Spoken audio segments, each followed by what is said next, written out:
Hello everyone. Mic check. Okay, we're live. Yeah. It looks like every single card now has been revealed in the website.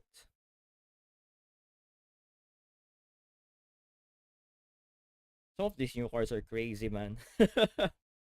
I'm not gonna lie, when I'm looking at these new cards, some of these cards are crazy.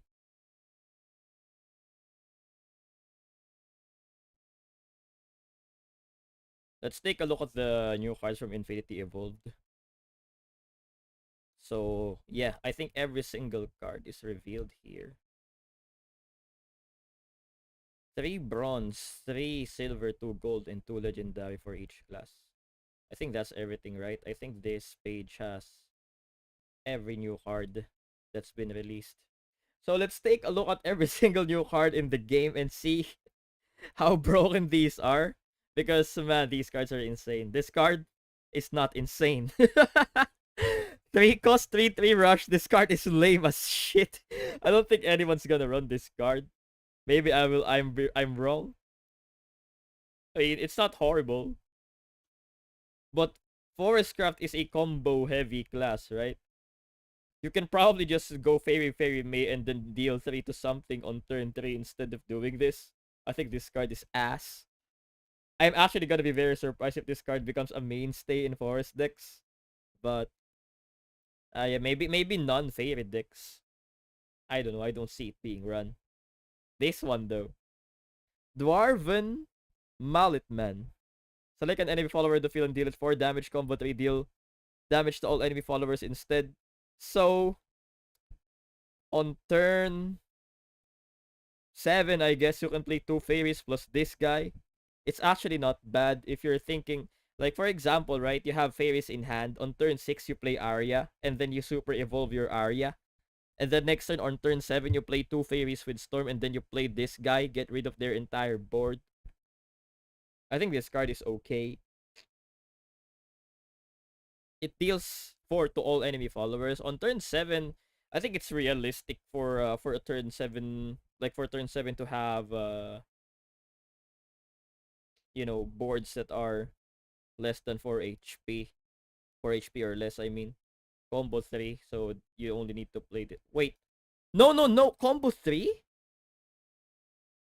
Yeah. It's the same, right? It's the same as May. I think May is also combo 3. Lambent Kern is combo 3.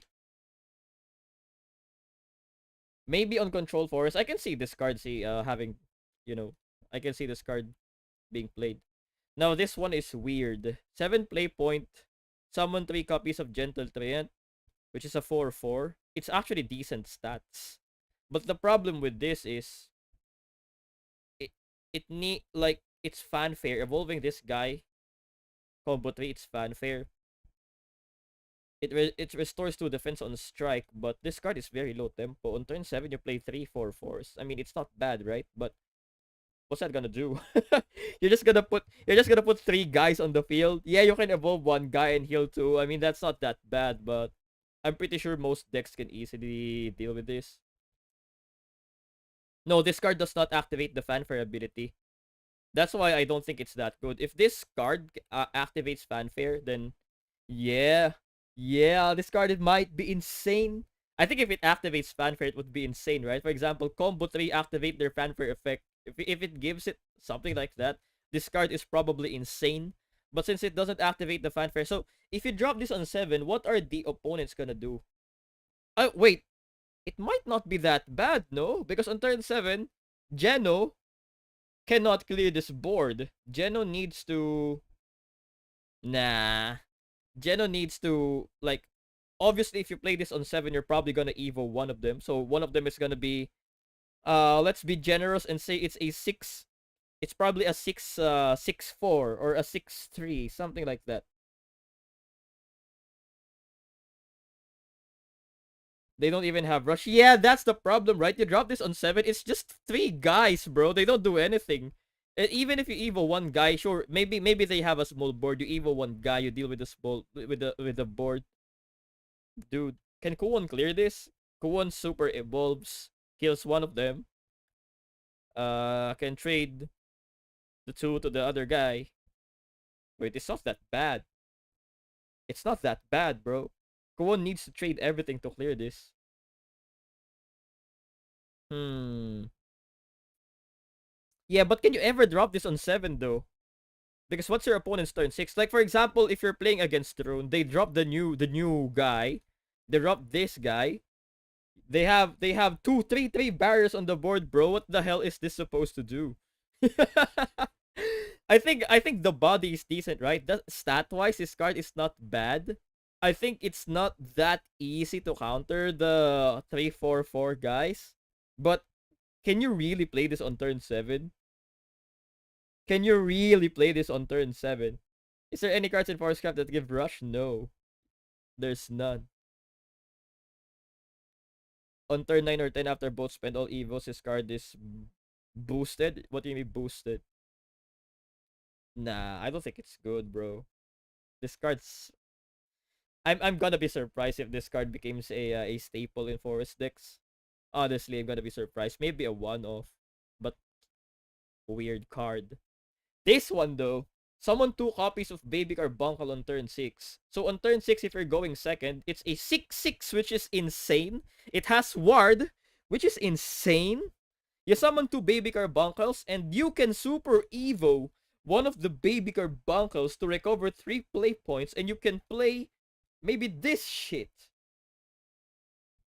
This card is a lot of big dudes on the board, bro.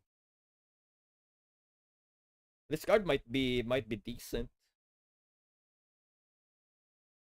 You can even do this and then summon Carbuncle, and since you have 3 play points, you can combo with like Fairy Convocation, Fairy May. That's a possibility. This card might be okay. 6 cost summon 2 Baby Carbuncle, and it has Ward, and it's a 6 cost 6/6. That's pretty nuts, no? Also, imagine if you run Grimnir with this card, because we have Grimnir, right? If you played Grimnir on turn 3, you just see Super Evo the Carbuncle. It recovers 3 play points, and then it deals 2 to the entire enemy board, and then you play another 3 drop, or whatever you want for 3. I think this card is decent for Control Forest. I can see this card being played. Okay.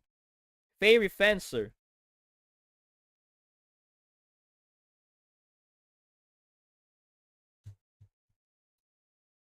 Activates in hand whenever an allied follower super evolves, set the cost of this card to 1.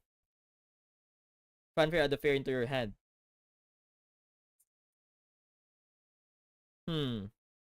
This one?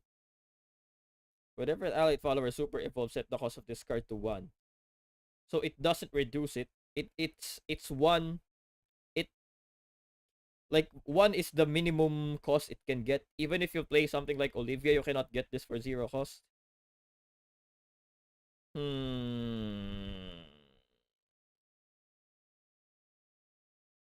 Fencer is not too great for Roach, maybe Rose. I mean, even in Rose Queen, I don't think you play this card. Yeah, it doesn't have Rush. I don't think you play this card. Next. This one, though, might be good. Ambush from above. 1 cost. Do this 1 time. Deal 2 damage to random enemy follower combo. We do it 2 times instead. This is pretty decent for Roach, right? Because it's a 1 cost card, which is nice. And then it has combo 3. Like, you can clear the board, and it doesn't occupy board space. I think this card is good. It does not occupy board space, which is massive for like Roach. I mean, board space is not really that important anymore these days because fairies have rush. You can always just sack them. But if you have nothing to sack fairies too, this card is decent. And even on non-Roach turns, like combo 3, do it 2 times, deal 2 damage is decent, right? In the early game, you can easily do fairy this, and then clear their board. This card, I think this card is really good. This one, Cynthia, Chivalrous Elf. Summon 2 copies of Fairy. Give all allied pixie followers on the field +1. I like this card. Turn 3, you need to deal 6 damage on board. Does it deal 6? It only deals 4, right? Do it 2 times instead. It only deals 4. Turn 3 and you only deal 4. I think this card is really good, bro. Yeah, like after Arya turn, you can easily play 2 fairies plus this card and then evo this card. This card is crazy. I love this card, bro. I really, really love this card. Oh my god. I'm so excited for this card, man. I love Fairy Forestcraft. Fairy Forestcraft is my favorite deck to play in this expansion. But holy shit, Wardhaven is scary, man. Can I even make this shit work against Wardhaven? Bro, this card gets shit on by Wardhaven completely. We don't have. Oh wait. No, I don't think even this guy is enough because Wardhaven is gonna have followers wards with like 6 plus HP. This card. Okay, this doesn't even beat Wardhaven, bro, because it selects 2 enemy followers on the field. It's not random. You need to select something. And that fucking 7-drop, that ether, will give everything aura. So you cannot select them, bro. Look. Look, it will give them +0 +2 and aura. So this guy, after Wilbert, is gonna summon Ding Dong, which is gonna be a 6 defense card. It's gonna summon this guy, probably, which is gonna have like fucking 8 defense. It might summon the Fox, which is gonna have 7 defense. Everything with aura. How do you deal with that with Forest, man? I think Fairy Forest gets completely shit on by Wardhaven. Is there a counter? Even this guy is not a counter. It only deals 4, bro. It's not a counter to Wardhaven. This thing does not evolve. It doesn't do anything. This thing does not deal with it. Like, this is probably your best new removal, right? Anyway, let's not be too excited and click that card. Let's go Garden Allure first. Oh yeah, and they also have the fucking barrier. You're right.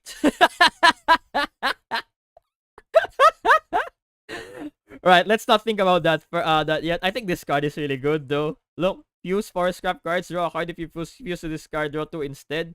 You can fuse a fairy to this in combination with Titania, which gives you a free fairy every turn. This is basically a 2-cost draw 2.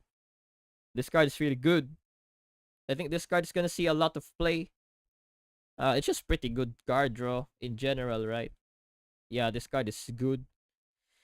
Speaking of Titania, summon a fairy. 4 cost 2 with summons of fairy, so 4 cost 2 with a 1/1 rush, and then you instantly gain the crest. You don't even need to evolve for the crest. And then if you wanted to evo, you can select an enemy follower in the field and transform it to a fairy, which means it doesn't matter how big the guy is. You just evolve this, transform it into a fairy, and then bump this into that guy, or bump the 1/1 fairy into that guy.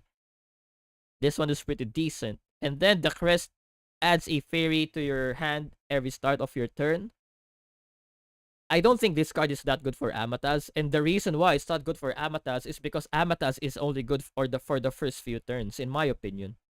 I think if you drop Amatas anywhere from like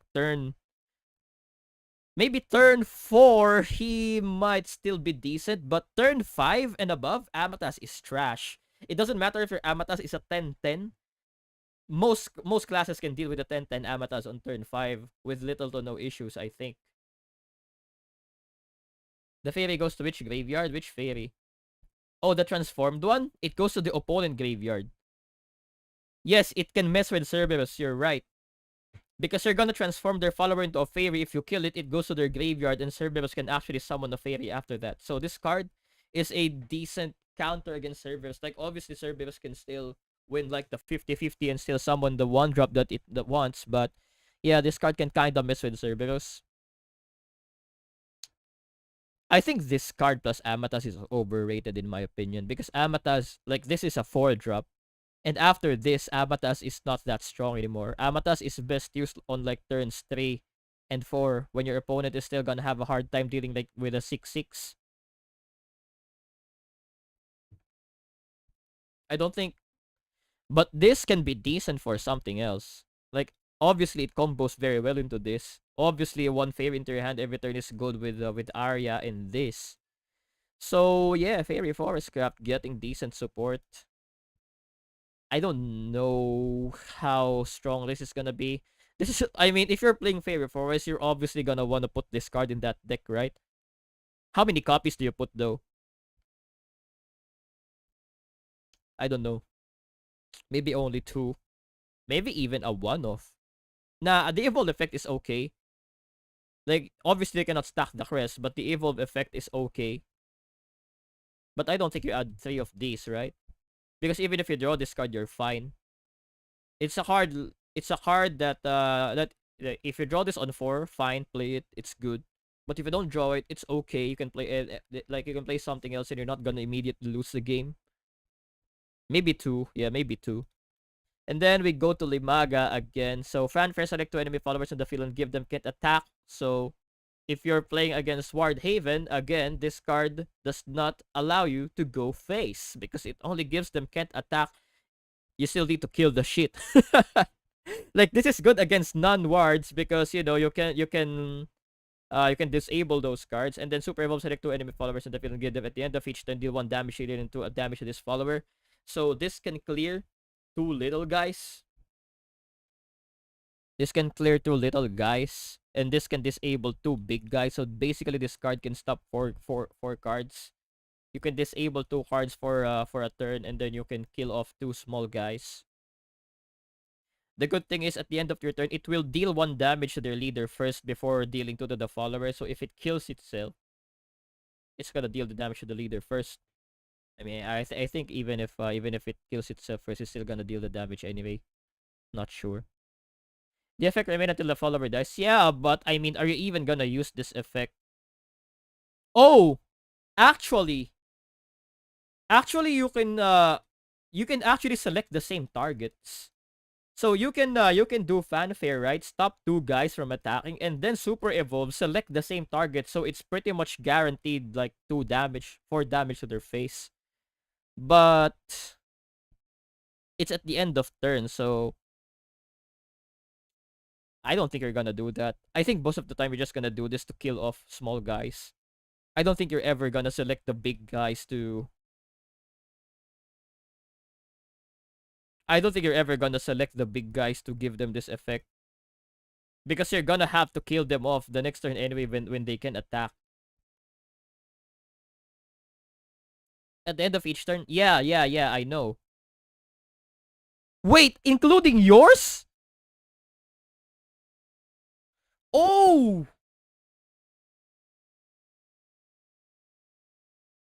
Wait, it also deals damage at like if you play this, you disable the guys. And you super evolve, you select the disabled guys, it will deal damage immediately at the end of your turn. And then on the end of their turn, it will deal damage again? Wait. Yeah, you're right. It doesn't specify at the end of your turn or at the end of your opponent's turn. You're right. At the end of each turn. Juno has similar wording to this, right? Hold on. Let's...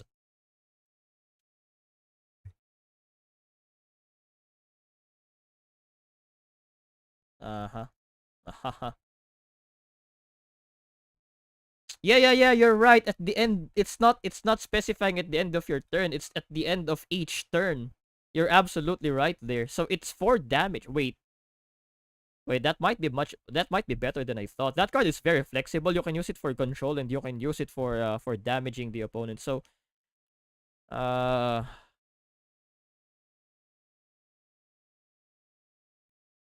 at the end of your turn, Earthright summon a guardian golem. Yeah, it does specify at the end of your turn. At the end of each turn? Hmm. Very interesting card. That card might be pretty good. I think I might have underestimated Limaga. 4 damage to the face. It's pretty nuts. In an aggressive deck like Fairy Forestcraft, you can add this. And it's very flexible too. You can use it to disable 2 and then clear 2 guys. Or you can use it to... Woo! Okay, this card might be better than I first thought. If it deals at the end of your turn, at the end of each turn. Alright, moving on to Swordcraft. We have Save, your Gunslinger may deal 1 damage to end random enemy followers. 2-1. Not bad. Pretty decent against Forest, right? If they drop 2 fairies, but otherwise this card. Mm. Hmm. What's this card good against? If this card is against, I mean, it's good against the new Portal card. This one. Pretty good at the Face Dragon. Yeah, true, true. It's good against Face Dragon. It's good against Puppet. I guess it's decent against Puppet if they drop the Lancer. Though Puppet has a lot of 2/2s, I don't think this card is that good against Puppet unless they start running this card. Because it can also kill the ambush.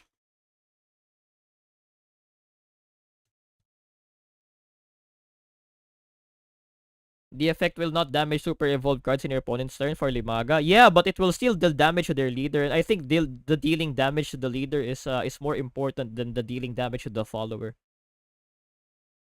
Because if you use this on turn 7, you're probably planning to end them on turn 8 anyway. If you're running a deck like Fairy Forestcraft.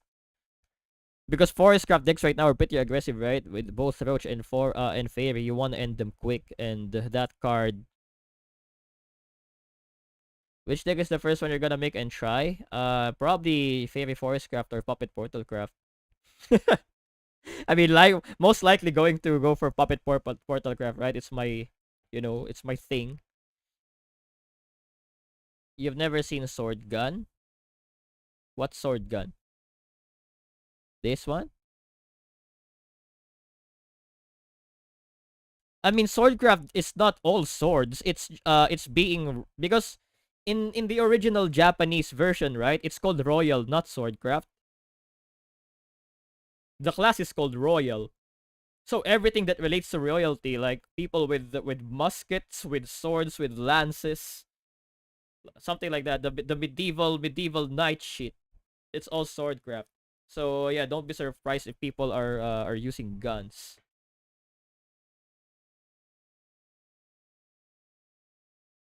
This guy,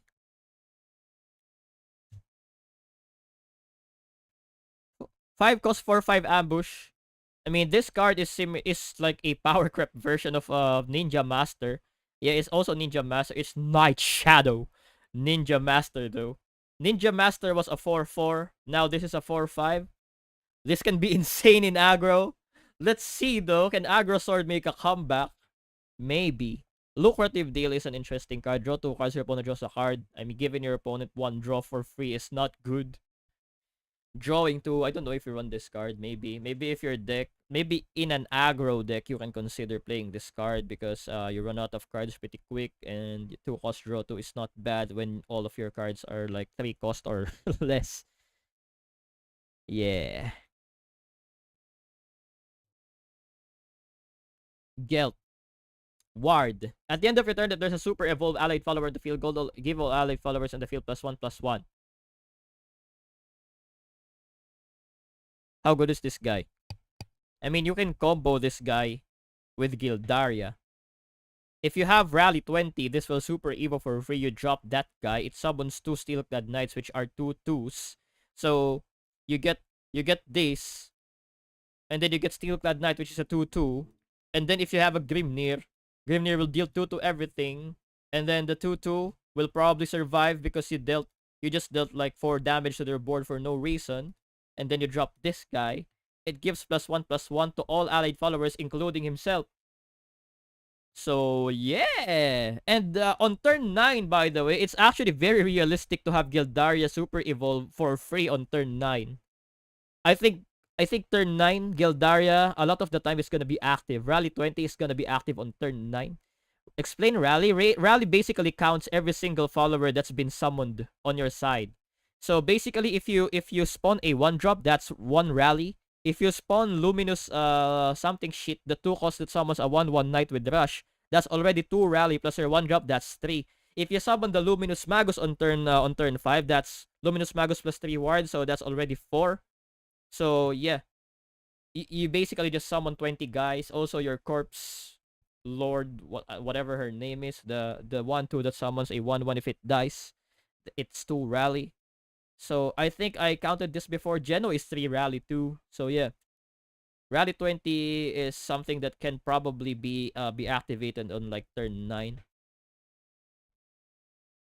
And it's a ward too. This guy is a ward too. Is there any way to keep track of your opponent's rally count in anticipation of Gildaria? Yes, I assume if you click on the button on the left of your screen, and on the last page of that, it will actually show how many cards have been destroyed, how many rally. It used to be like that in the previous game. No, graveyard count is not rally count, because graveyard count will also count it's shadows, right? Graveyard is shadow, so it will also count amulets. It will also count spells. So that's not an accurate way to look at the rally. If you want to see the rally, also it doesn't count cards that are still alive. And if cards are still alive, it's part of the rally. By the way, Gildaria herself is not counted in Rally 20. You need to have 20 Rally before you play the Gildaria to activate this effect. Will we usually reach Rally 20 by turn 6? Fuck no, you're not gonna reach Rally 20 by turn 6. You cannot reach... Okay, let's count, right? Let's assume. Okay, let's not even count a 1-drop, because most sword decks don't even run a 1-drop. Let's count no 1-drop. So 2-drop, you play something that can spawn 1/1 knight. So it's already 2 Rally. On turn 3, what do you play as Swordcraft? Let's just say you've played Vals on turn 3. Fair enough. 3 Rally. On turn 4, what do you play? You play Zirconia. That's 3 Rally. So you already have 6 Rally. On turn 5, you play Luminous Magus, which is 4 guys. You get 10 Rally on turn 5. On turn 6, let's say you play what's a turn 6? You play Dog on turn 6. You play Dog. That's 3 rally, so you already have 13 rally on turn 6. On turn 7, you played Geno. So turn 7, you already have 13, right? Geno plus his 2 guys is gonna be plus 3 again, so you already have 16 rally by turn 7.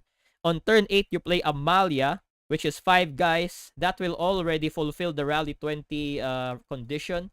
And on turn 9, you can play Gildaria. It will activate the free Super Evo, and then you can play this guy. And since you have a free Super Evo Gildaria on turn 9, this effect will activate. It's a ward. It will give everything +1/+1. Okay, let's say turn 3 you didn't play Vals. Maybe you played Grimnir on turn 3. That would be insane, right? If you played Grimnir on turn 3. No, Rally is not play X followers. Rally is summon X followers. Because if it's play X followers, that would mean Geno would only count as Rally 1. But since Rally is summon, it will count Geno's small guys too. Yeah. You need to summon exactly 20 followers for this to activate. 20 or more. Technically, Sword can just spam Magus every turn. Yeah, I mean, you can definitely activate Rally 20 before turn 9. But I'm just saying that consistently, I think turn 9 is the most realistic turn you're ever gonna have this active in a normal gameplay, a normal Swordcraft gameplay thingy. Unless you actually focus your deck on rally, then maybe you can get it consistently earlier than turn 9. If your deck is just rally, you know. There's no stopping you from doing that. You can also drop Gildaria herself on turn 6 anyway and just super evo her, or just normal evo her, I guess.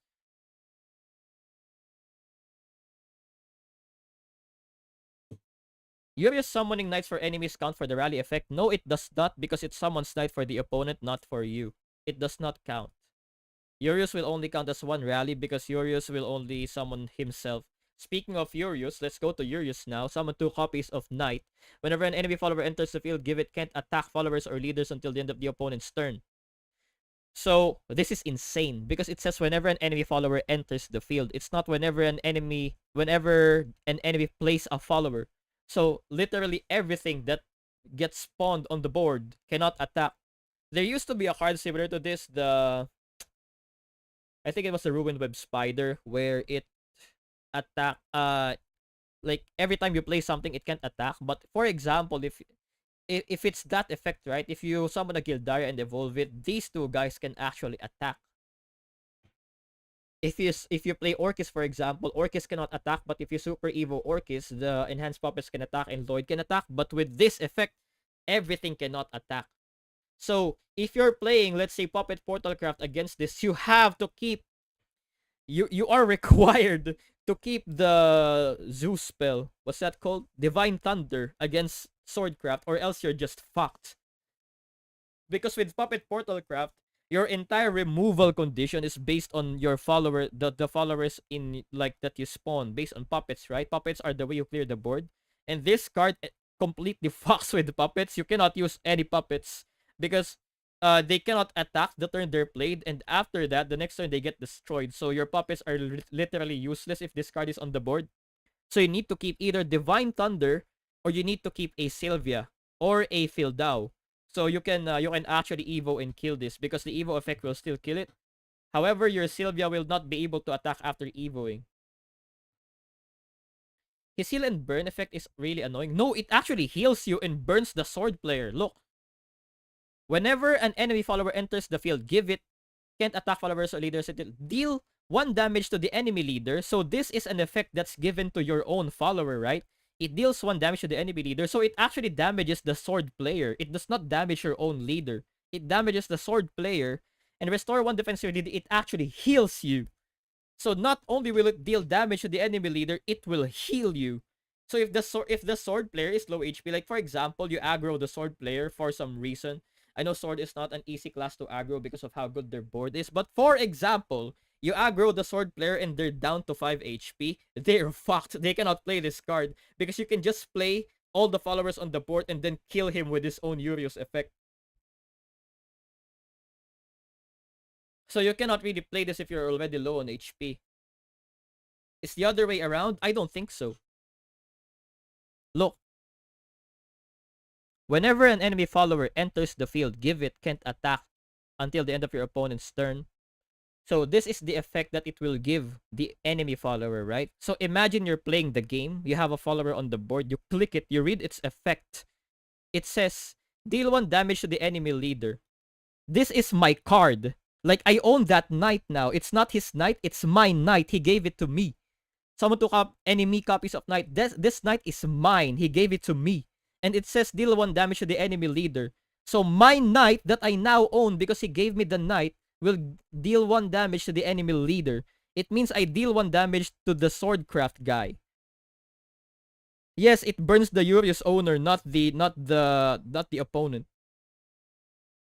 No.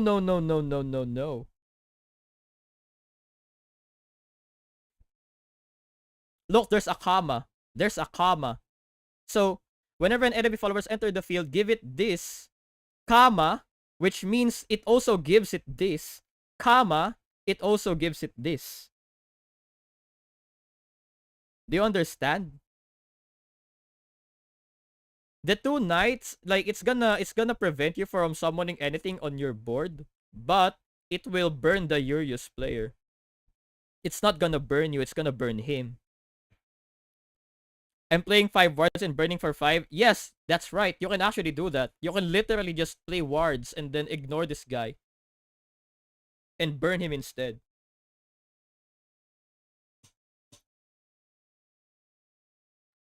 It could be read both way. Need to check JP text. No. Because Shadowverse is very good at at translating text. Like if your English comprehension is good enough and you actually understand what it says, you cannot misunderstand the card's effect. Whatever is written here is how it works. I don't think I've ever seen any card with a wrong card text. I don't think you can misunderstand it. I feel like it has to be the other way. No, but it's written this way. It's not the other way around. I don't think it's the other way around.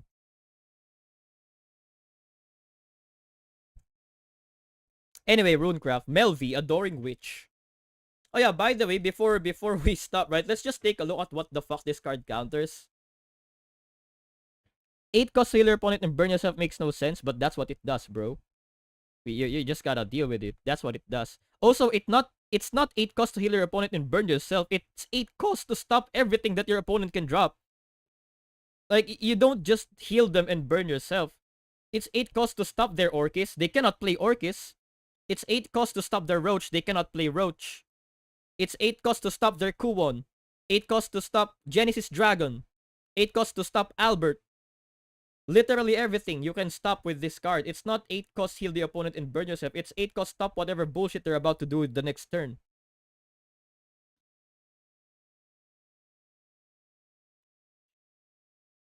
This cannot be cleared by Medusa. This cannot be cleared by Cerberus. I mean, Abysscraft has the 1-cost spell, so they probably don't give a fuck. They can just use the 1-cost spell to kill this guy.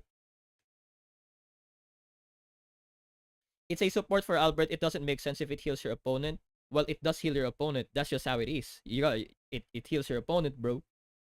Twilight Dragon says, yeah, Twilight Dragon completely shits on this card.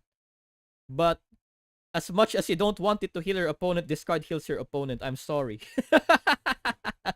I know that you don't want it to heal the opponent, but I'm sorry, this card heals the opponent, okay? I'm not the one who designed the card. It heals the opponent. It's not my fault. I just read the text, bro, and it says it heals the opponent, bro. It's not my fault. Anyway, Runecraft. Melvi, Adoring Witch. Fanfare, add the Witch's Brew into your hand. Oh, into your hand. If there's super evil allied followers in the field. Oh, okay. Okay. Uh isn't this card slow as fuck? You add it into your hand. I mean, it's a 2-cost 2/2. It's not really that slow. I don't know, basic card. Maybe like I can, I think if you're playing all in Dirt Run, you probably run this card, right? If something super evolve, you gain 2 Earth Sigils, it's a pretty decent effect too. No, the brew does not. Oh, it adds. Okay, never mind. This is good. Never mind.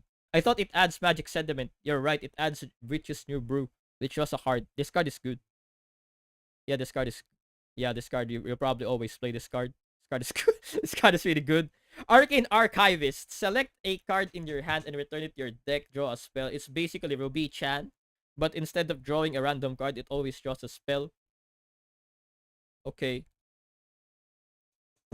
I think Dirty One has a lot of followers, so if you don't have a lot of spells in your deck, like you probably draw only good spells with this. A better Ruby for some decks, it might be a better Ruby. For some deck, it's not. But you know, if you're playing Rune, you like if you don't want this, you can play Ruby instead. So if you want to draw spell specifically, you can just put this. So you can either choose this or Ruby. It's fine. It's a flexible card.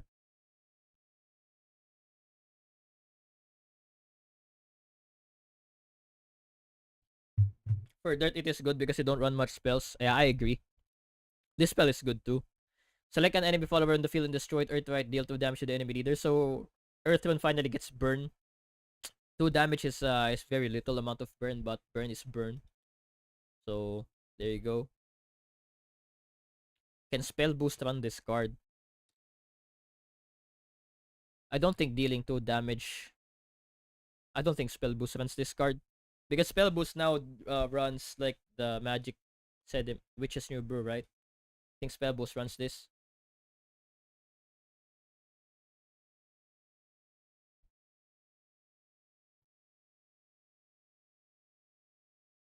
Okay, 5 cost card. Burgent Rejected Artes. Fanfare. So okay, this card I've seen this before, and I think this card is very fun. It might be insane though. I'm not gonna lie, this card might be fucking insane. So it's 5 cost 4/4. On Fanfare, it summons 2 Onion Patch, which is already decent. It's 5 cost. It's basically a 5 cost. Put 6/6 worth of stats on the board. Summon 2. Spell boost your hand 2 times. And then if you evolve her, it will give you a Crescent Summons Onion Patch each turn. So it's free 1 spell boost every turn. And free 1/1 body rush every turn. I think this card could be good. I don't know how good this card would be in practice, but this card sounds really fun. And really cancer at the same time.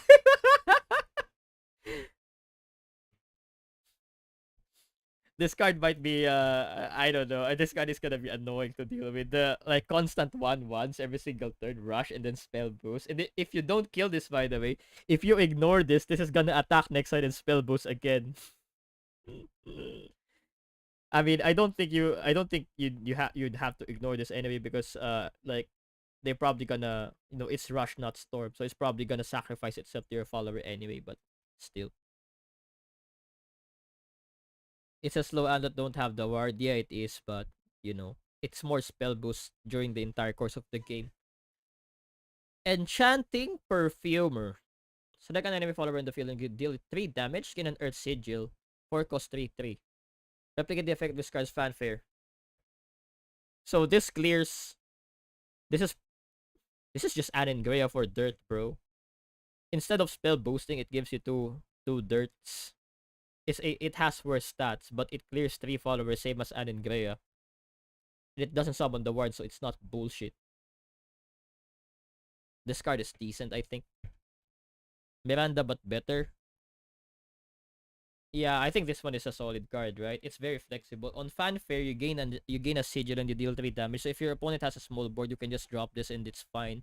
And then if they have a slightly bigger board, you can kill 3 people with this, and then you spawn 2 sigils. This is not bad. I think this card would be run in most dirt decks, probably. This one though, this is literally Giant Chimera that does not go face. If you guys know Giant Chimera, that card is fucking scary, but it doesn't go face, so it's not as scary as Giant Chimera. I think this card is Giant Chimera itself, right? Isn't this card just Giant Chimera? Yeah, it is. Look, I think it's Giant Chimera.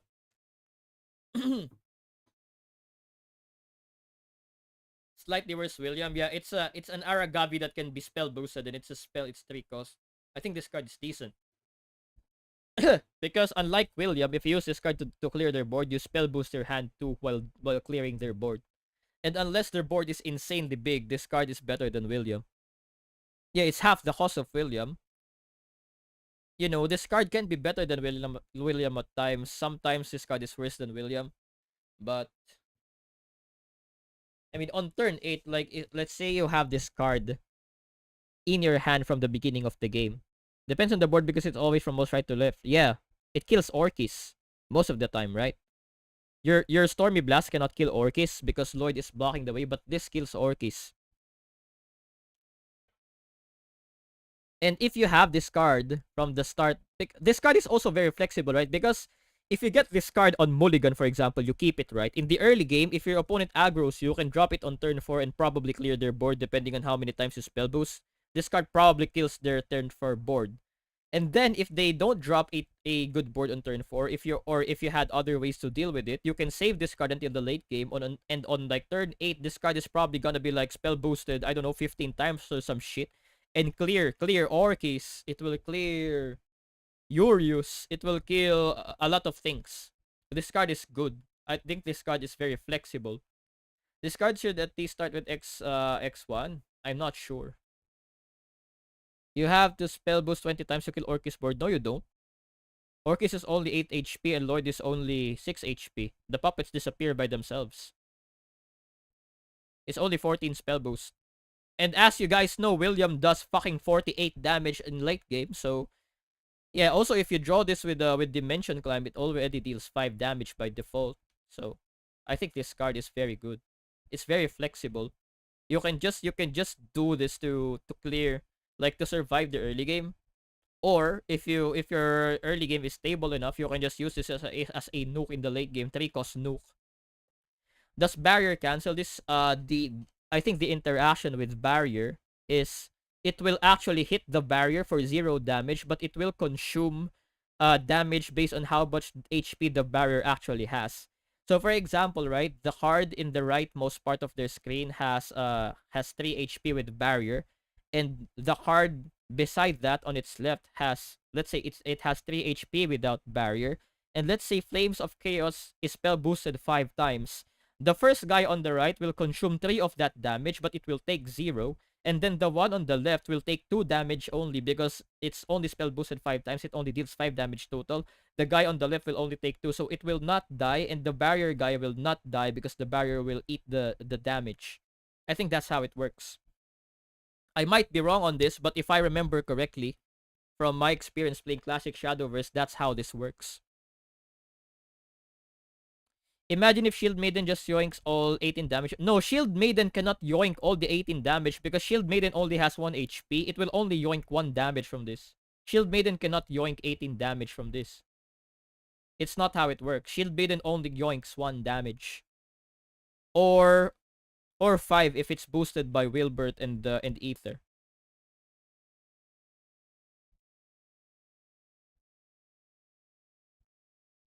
Anyway, let's move on to the next card. I think this card is insane. I think Owen is insane. It's a 3 cost 3/3 ward, which is already annoying because Runecraft just aggro them, bro. Right, aggro them now, bitch. 3 cost 3/3 ward that spell boosts on Clash. Just aggro Rune, bro. Just aggro Rune, bro. Oh my god, this card is crazy. And then they can drop this on 4 and evolve and draw 2 followers, which will probably draw Kuwon and Anik. What's Clash? Every time this card fights another card. So if you attack this card, this will activate. If you use this to attack another card, it will activate. But it does not activate when attacking the leader. Yes, Clash does go off being attacked. So it doesn't matter who's the one attacking. If this card trades with any follower, it will spell boost. If it trades with the leader, though, it will not spell boost. It cannot spell boost going face. You need to trade with a follower with this card if you want the spell boost. Imagine if you're playing puppets and you only have 0 cost puppets to deal with this shit. He's gonna fucking spell boost 3 times, bro. I mean, if you're a decent puppet player, you'll probably just smack this with an enhanced puppet and only spell boost once. But yeah, if you have no choice, this card is insane.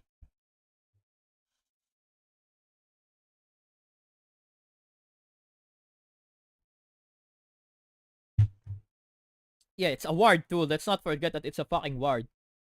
So it stops a lot of early aggression because, like, for example, you're a normal deck, right? You play your 2-drop, and then you're hoping to go face next turn because you're playing against Rune. You go face. They drop this. Nope, you cannot go face anymore, and you cannot trade against this either because your 2-drop is probably a 2/2. It cannot trade with this shit, bro. Oh no. Okay, next card. Pascal's Dance.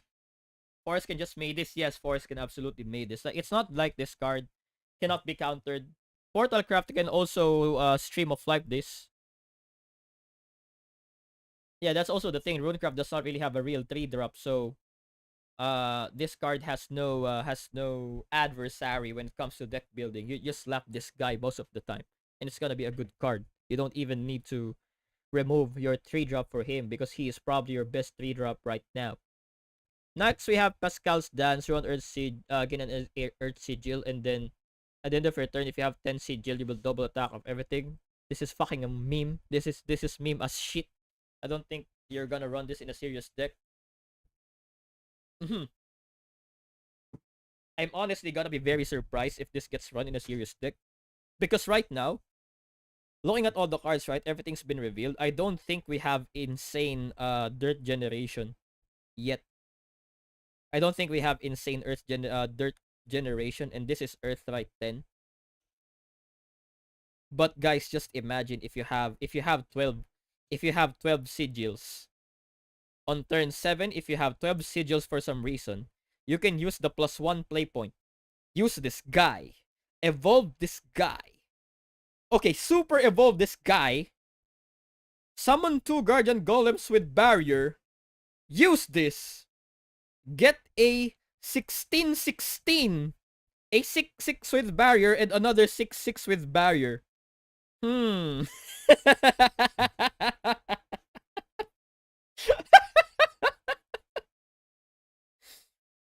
But that's if you have 12 dirt by turn 7, though.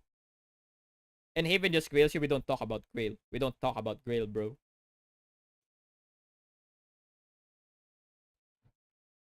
Pascal plus summoning goblin, bro. That's ass. What are you talking about? Those are just 1/2s, bro. You're gonna get 2/4s. Are you trolling? Like, it's even better to just use Ernesta on the goblins, bro. If you Pascal the goblin, it's just gonna be a bunch of 2/4s, bro. That's trash. Just use Mammoth on Pascal. Yeah, you get a 20/20 that gets killed by by medical grade assassin. Yeah, very good usage of Pascal. True.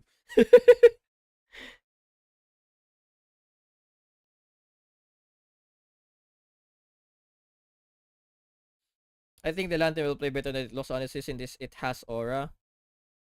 Yeah, but your opponent can eat your entire dirt with this. And as I said before, you don't have a lot of good dirt generation yet right now.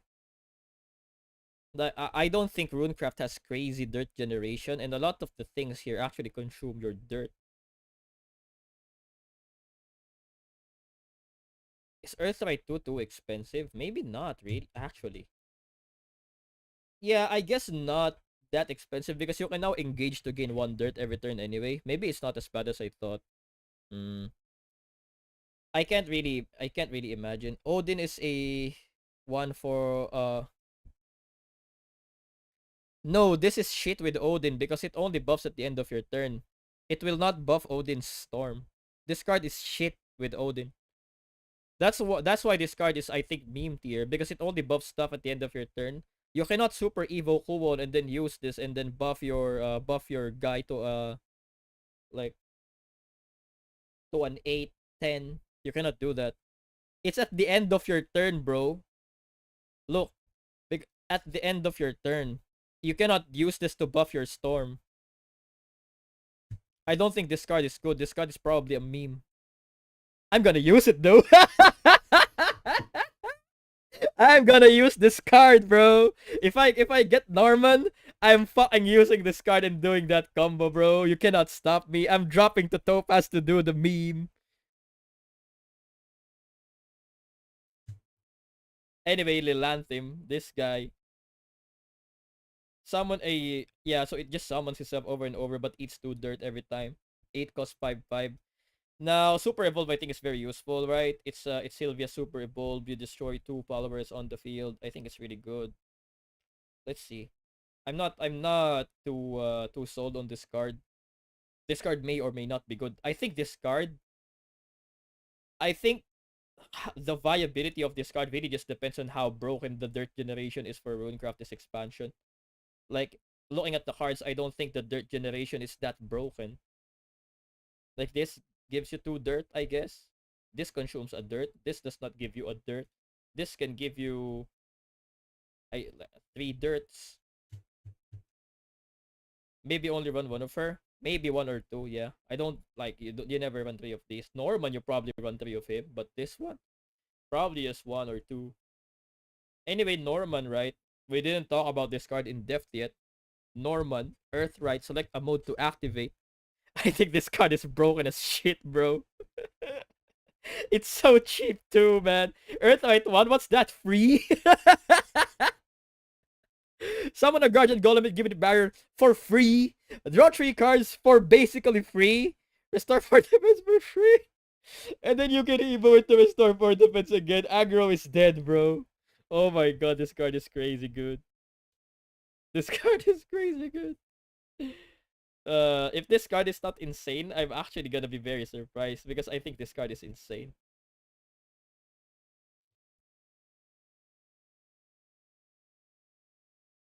Also, it's also very flexible, right? Because if you want to just summon 1 and then draw 3, you can do that. If you want to heal 4 and then draw 3, you can do that. Yeah, but I think most of the time if you play this card, you're probably summoning 2 golems, in my opinion. You either summon 2 golems or summon 1 golem and draw. That's probably the most common thing to do with this card. Dragoncraft 10 cost 4/4 activates in hand whenever an ally follower super able if it does reduce the cost of this card by 3. Fanfare summon a Baswin Dragon. If you use Olivia, it will reduce this card cost by 6. It's a 4 cost 4/4 that summons a 5/5. That's pretty damn good, right? That's pretty damn good, but I don't know. If you super evolve something else, let's say you super evolve Olivia, then you super evolve Garyu next turn, it's gonna be a no, it's a 6 cost, not a 4 cost. No, this card is shit. Never mind, this card is fucking garbage. It costs 6. Does the Olivia effect count on her? Yes, it does. Because the card says, whenever an allied follower super evolves, it does not say whenever you super evolve an allied follower. So this means, if you use Olivia and then super evolve something. Oh no, yeah, it reduced by 6. I'm dumb at math. Okay. Never mind. It reduces by 3, not 2. Yeah, it costs 4.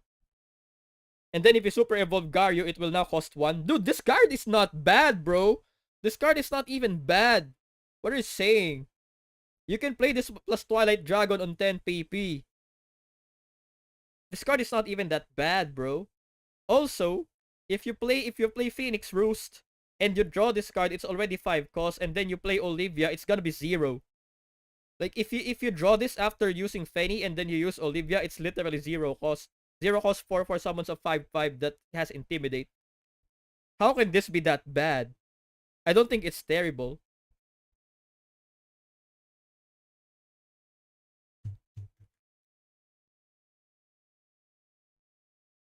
You can play it on 7 to your turn 6. You can yeah, you can play her on 7, but I don't think you're ever playing this card on 7. It sucks. If anything, you play a card on turn 6, play Olivia on 7, and then play this for 1 cost on turn 8. You never play this card for I think you only play this card for 4 play points or less. I don't think you ever play this card for 7. It's shit for 7. But if you reduce this to like 4 cost or 1 cost, it's pretty decent. Soaring Ivory Dragon.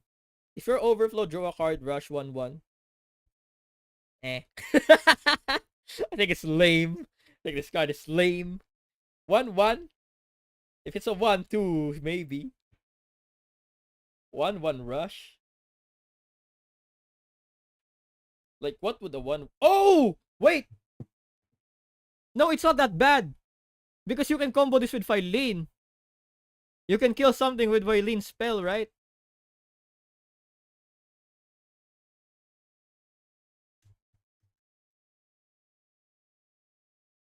Call of Megalorca. 2 cost summon Majesto. It summons a 2/2 rush, I think. Yeah, so it's a 2 cost summon a 2/2 rush, and then if you're overflow, draw another one.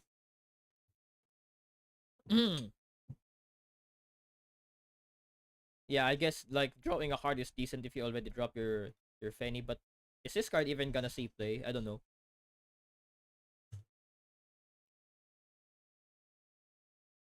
Intent Dragon Youth Princess. If there's a super evolved allied follower in the field, draw 2 cards.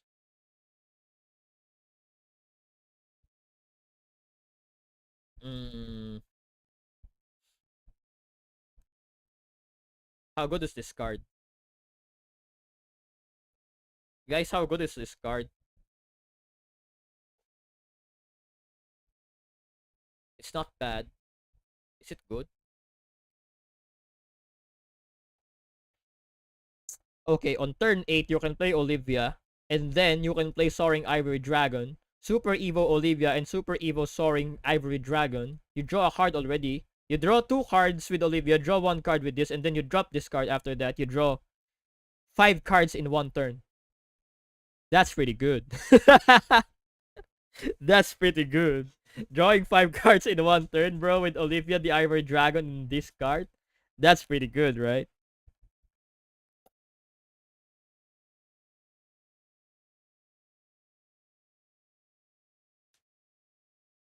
Next. Seasoned Merman. Summon 2 copies of Majestic Megalorca. Until then, this card is almost dead. 2 cost 2 to do. I mean, a 2 cost 2 to do nothing is not even that bad, bro. Like, Field Dow is a 2 cost 2 to do nothing. Like, you can drop this on turn 2 and you'd be happy. You will not complain dropping this on turn 2. I don't think this is not that bad.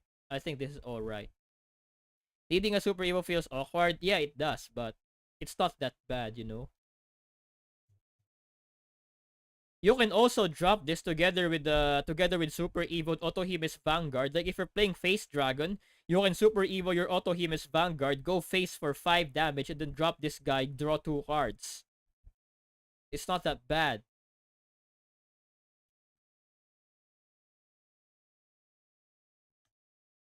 This one, 5 cost 3 summons 2 to rush. And if you evolve, it summons another one. Decent.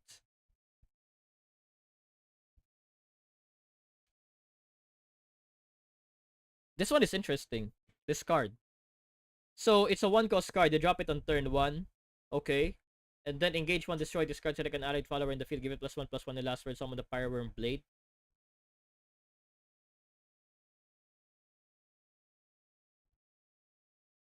Mm. Wait, is this even good? I mean, yeah, Face Dragon can use it, but I don't know about this card. This card feels kinda bad. How good is +1/+1? Also, if you use +1/+1 on like your can't be attack card, if you use this on Intimidate, and they cannot destroy it anyway, you don't gain value from this card, right? I feel like Face Dragon wants you to play cards on the. Yeah, I do think so as well. And you need to spend one for this too every single time. I think Engage 1 is quite expensive. Go by 3/3 Orca. I don't know about this card. This card might see play. I'm not a fan. Yeah, like I think having 1 mana to engage is kind of rough. I do agree with that.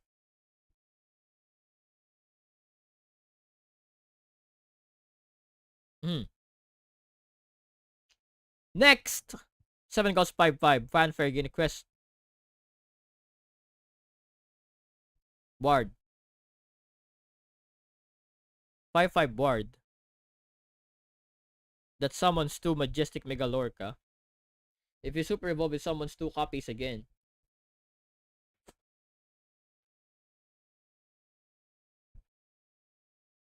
It heals you for 4. Wait, this card is the GOAT? What the fuck? Oh, we're playing Orcacraft. Oh my god, this card is pretty good. Hello? Oh, I like this card a lot, bro.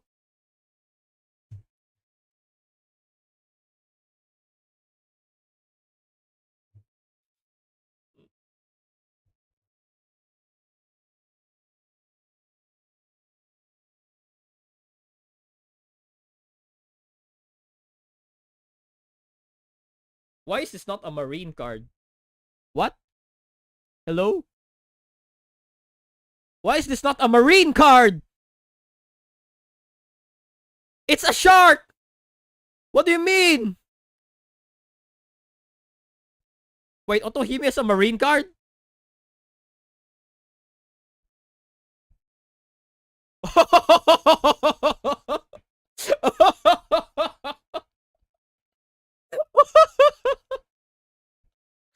Not on the mermaid either. Yeah, I guess they just wanted to give it to tokens. They wanted to focus on giving it to tokens. This guy's not marine too.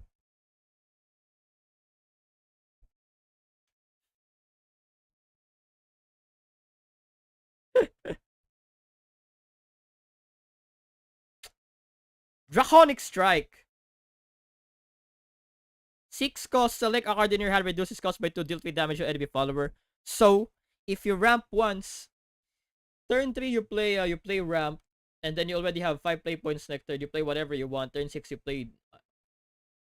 This card ain't that bad. And then turn 7 you play Phoenix Roost.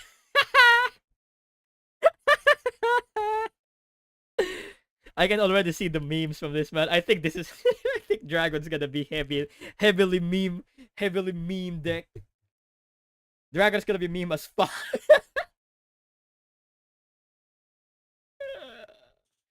Turn 8 Genesis Dragon. Penny is so she can be better. Okay, guys. If you played your Grimnir, your Fenny will deal 2 damage to everything if you play her, bro. Maybe not that bad. Maybe it's not that bad if you play your Grimnir before you play your Fenny.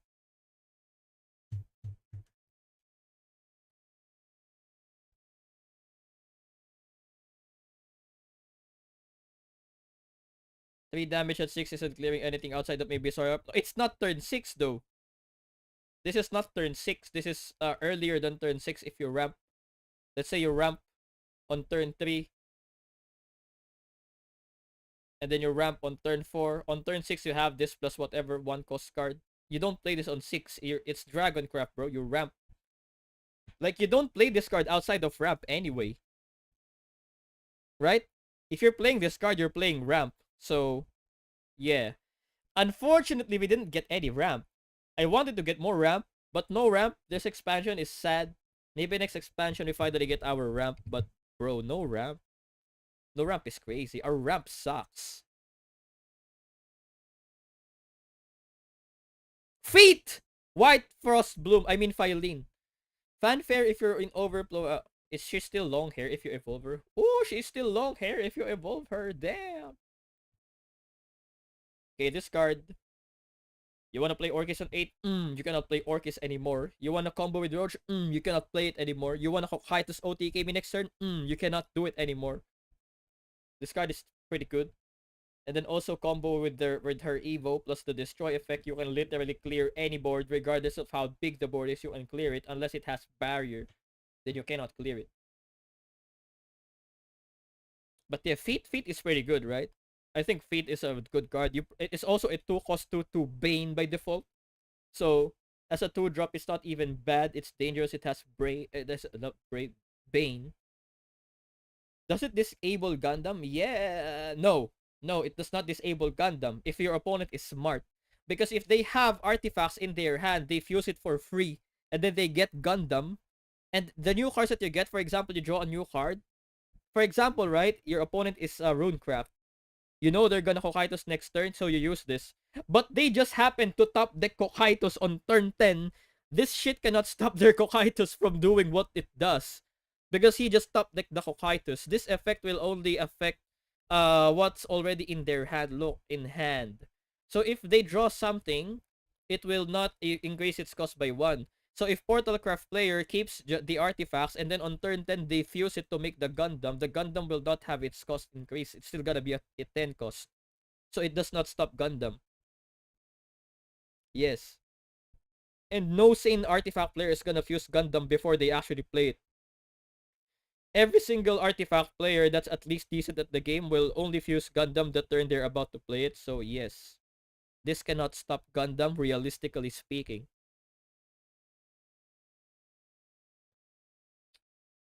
Anyway, Phoenix Roost. Fenny. Prismatic Phoenix. This is Phoenix Roost, but shit. I don't know why this is just a straight up worse Phoenix Roost. Phoenix Roost is also a very ancient card. Like, it's very interesting that we saw cards like Orcus, which is definitely much stronger than the Orcus release on Dawnbreak Night Edge. When Phoenix Roost is an older card than Orcus, and this card is just a straight up worst Phoenix Roost.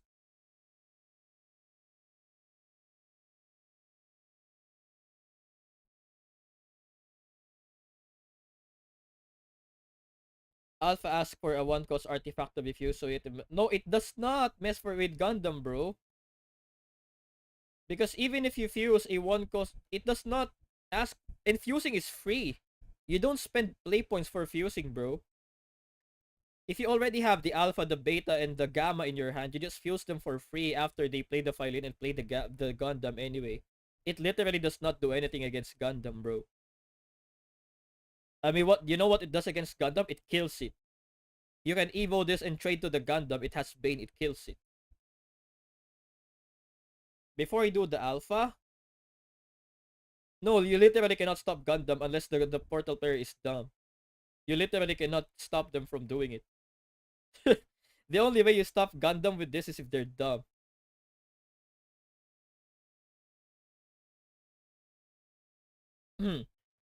Anyway, moving on to Abysscraft. Oh, hold on. Let me go to the restroom real quick. Be right back.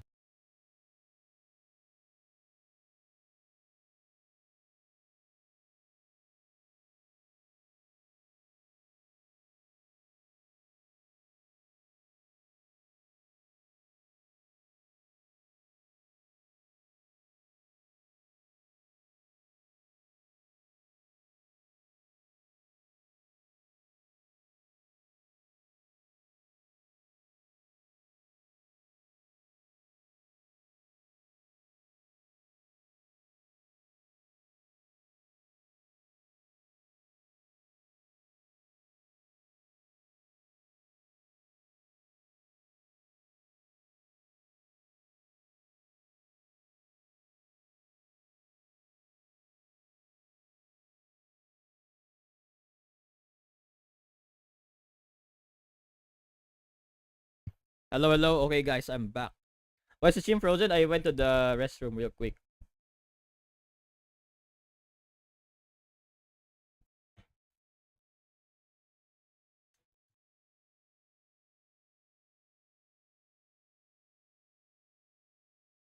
Wait. Oh, that's what they're talking about when you're saying it messes with the fuse.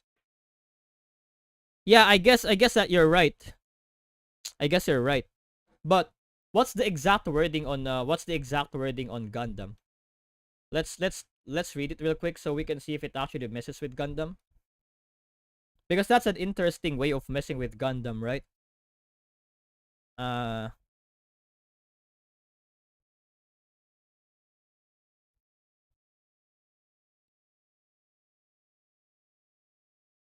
Total cost of the hardest fused. Say it does kind of mess with generating alpha. You're right. So if they don't generate alpha beforehand, it can actually mess with it. You're right. If that's what you mean, then yeah, you're absolutely right about that. I guess it does mess with Gundam a little bit. But you know, any decent Portal player, because if you know that that's an interaction, right? You're just gonna make the alpha beforehand. Like if you know they can Phylene you, you can just make the alpha beforehand. Also, it does mess with Ralmia. You're right about that, but I don't think it's that big of a deal. Anyway, 5 cost, 3/4. Select 2 enemy followers on the field, on evolve and destroy them. This is basically the Sylvia super evolve. That it's really good, but you deal 2 damage to your leader. I think this card is decent. I think this card will see play in Control Abyss. Is it better than the card that?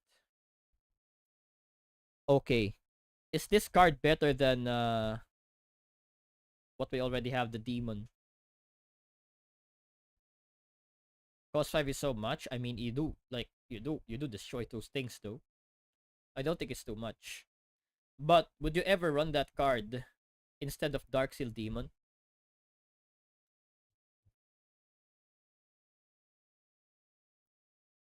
Because if you want something that you evo on 5 to deal with their board, this can, like, obviously this can kill 2 things. 3 things, I mean, right? Obviously this can kill 3 things, but this card will draw. And most of the time,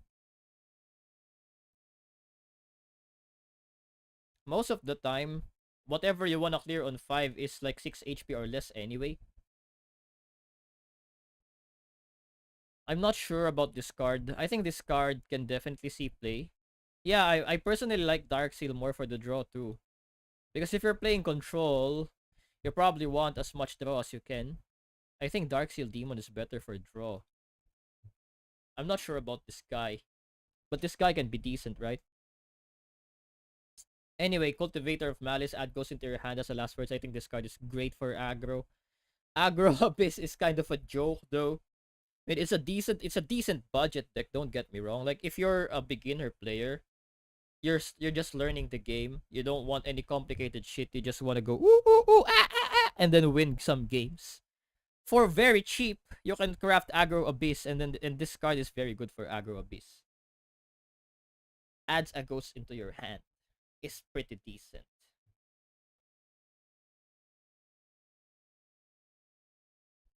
This one is interesting. Adds a ghost skeleton and rotting zombie to your hand. So on turn 2, it's a 2 cost 1/1 because you probably play the skeleton right most of the time. Like if you want tempo on turn 2, it's a 2 cost 1/1 that gives you a ghost and gives you a rotting zombie. Rotting zombie is an interesting card. Would you ever want to play this on turn 3? I'm not really sure. It's a sticky follower, but would you rather play this than Bone Mancer on 3? I mean, it's more offensive than Bone Mancer because it's a 2/2 that summons a 2/2, while Bone Mancer is like a 1/2 that summons a 2/2, right? So this is more stats than Bone Mancer, but it's not something that you just add to your deck. You have to play this card first for 2 cost. And for 2 cost, this card is quite low tempo because you just spawn a 1/1 skeleton then on turn 2. Does having a ghost help? I'm not quite sure about this card. This card can be okay, but I'm having doubts about this card.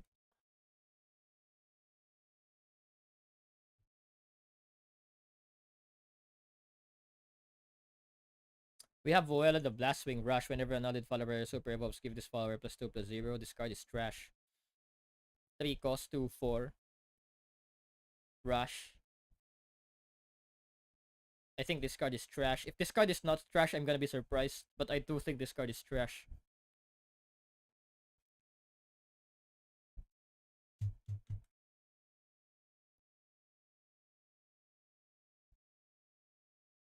Also, if it's Storm, then it's not. It's Rush though. If it's Storm, it's good. I don't like this card. This card is trash. Undead Soldier is interesting. Fanfare summon 2 copies of Rotting Zombie. So it's a 6 cost 3/3 that summons 2/2/2 to summon itself. This card is interesting. Yeah, it also messes with your Charon. You're right. I didn't even realize that when looking at this card. It's even worse than if it messes with your Charon. It feels like it has to combo with Olivia to be usable. I mean, if you use Olivia, you're gonna have to wait until turn 8 to be able to use this with Olivia. Yes, if you have Olivia, you're gonna super evo this to a 5/4. It's gonna gain +2/+0 2 times. Oh no, not even 2 times, just 1 time because another allied follower doesn't count herself. So it's just gonna be a 7/4. I mean 7/4 is not bad, right? But you have to wait until turn 8 because Olivia will only recover 2. Olivia Skeleton Vuela. I mean, sure. On turn 8 you have to do that. She will gain 6 attack. Nope. I don't think it's good.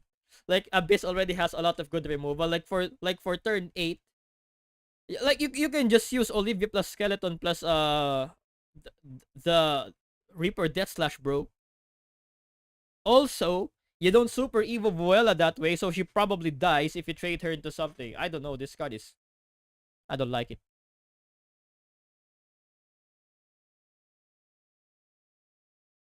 Anyway, Undead Soldier is fanfare summon 2 copies of Rotting Zombie.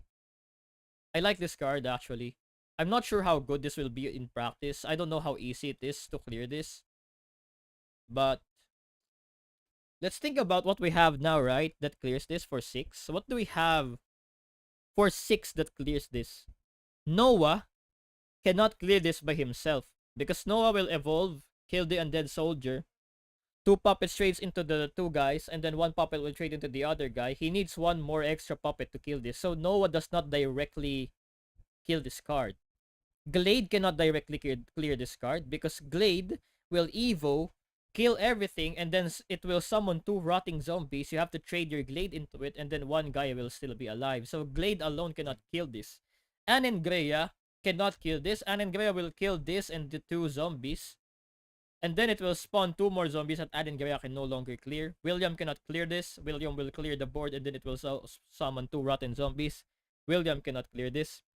Iron Priest from Haven, yes, is the best card that can clear this, but that's a super evolve for clearing a 6 cost silver card. Odin can only banish 1. I think this card is decent. I think this card demands a lot of removal for 1 card. Because I don't think there's a lot of single cards that can clear this card. Like, just look at the new 6 cost from Portalcraft, right? You have this guy. It summons a Lloyd and a Victoria. Lloyd can evo to kill the other one. Victoria can trade against the other one. And you still have two zombies on the field. One of them can still revive itself.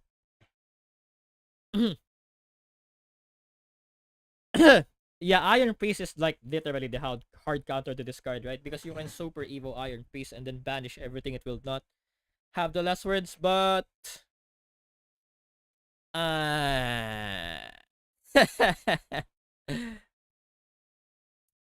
there's also another neat combo with this because you can use Charon with this. If you play Charon after you play this, Charon will summon the rotting zombie, which is sticky as shit. Wait, why would Super Evo Iron Fist won't work? It will work. What do you mean it won't work? Super Evo Iron Fist will work. What's the reason for it not to work? It will work.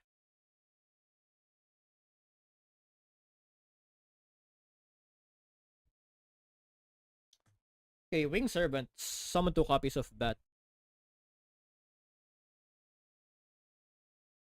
Decent card. I mean, this is just preparing for Bat Blood. I mean, not Blood. Abyss. Abyss. So if next expansion we get like Vanya or some shit, we can probably get like Bat Abyss. Like Bat just needs its own archetype, and we're chilling. We already have something that gives them storm. I think it's not long before we see an actual bat deck, and I'm quite excited for a bat deck. Yeah, I think this card is not that good right now, but when the bat deck ever comes, this card would be decent.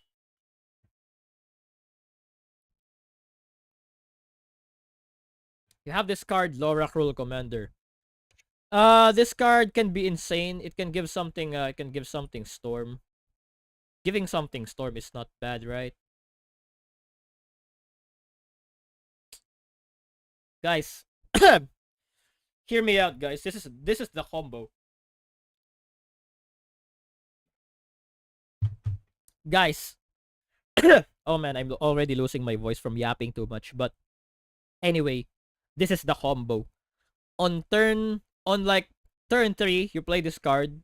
You don't play any other 3 drops, you just play this card. And then on turn 7 probably.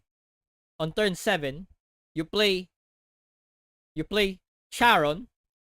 So Charon, if you super evo, you can get reanimate 3. So on turn 7 you play Charon, and then on turn 8, this spawns. You bring out the Medusa, and then use your +1 play point, and then use this card on Medusa, and boom, 15 damage, 16 damage plus a super evo to the face on turn 8.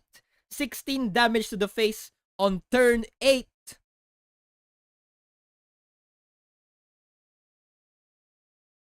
No, turn 8 because you need this.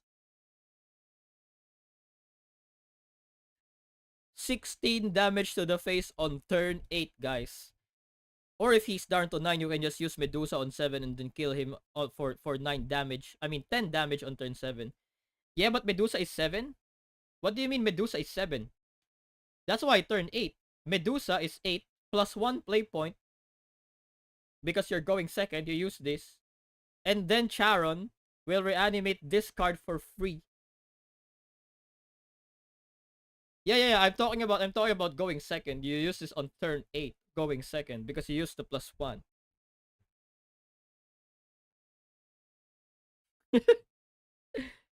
Probably a meme combo. No, I said the +1. Anyway, that's probably a meme combo anyway. I don't think that's gonna be a real thing. Like, obviously you can do that if you want. Obviously you can do that if you want. But you probably won't do that, because the problem with doing that is you're gonna have to have Laura as the only 3-drop, and look at the juicy 3-drops you can spawn, bro. You can spawn a rotting zombie, you can spawn a Little Miss Bone Mancer.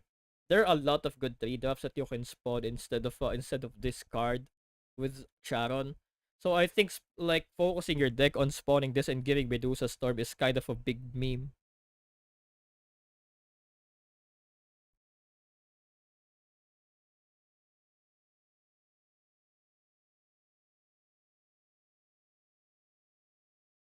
So yeah, I don't think that's gonna be a real thing. But that's something to keep in mind. You can do that if you want a meme. And I want a meme, so I'm gonna do it. Excella is give this follower plus X plus 0. X is the number of allied followers. Other allied followers, actually, not allied followers. So it does not count herself. So at most she gets +4 attack. So it's gonna be a 5-3. Deal 2 damage to your leader. Why does it deal 2 damage to your leader? I don't understand. Also, it's Storm by default, so you can super evo this. If you have 2 of the amulets on the board, you get 4 ghosts plus this guy. It's 5 attack plus super evo. It's 8 plus 4, 8, 9, 10, 11, 12. 12 damage on turn 6 if you're going second, because you super evo on turn 6. Not bad. 12 damage on turn 6 is not bad. If you're playing aggro, probably kill them then and there. I don't think they survive that. Yeah, good for aggro, but aggro is not really a good consistent deck anyway. 7 damage face for turn 4 or 5. Yeah, like it's decent for aggro. You can also use this in Tempo Abyss. It's a decent kind of a finisher.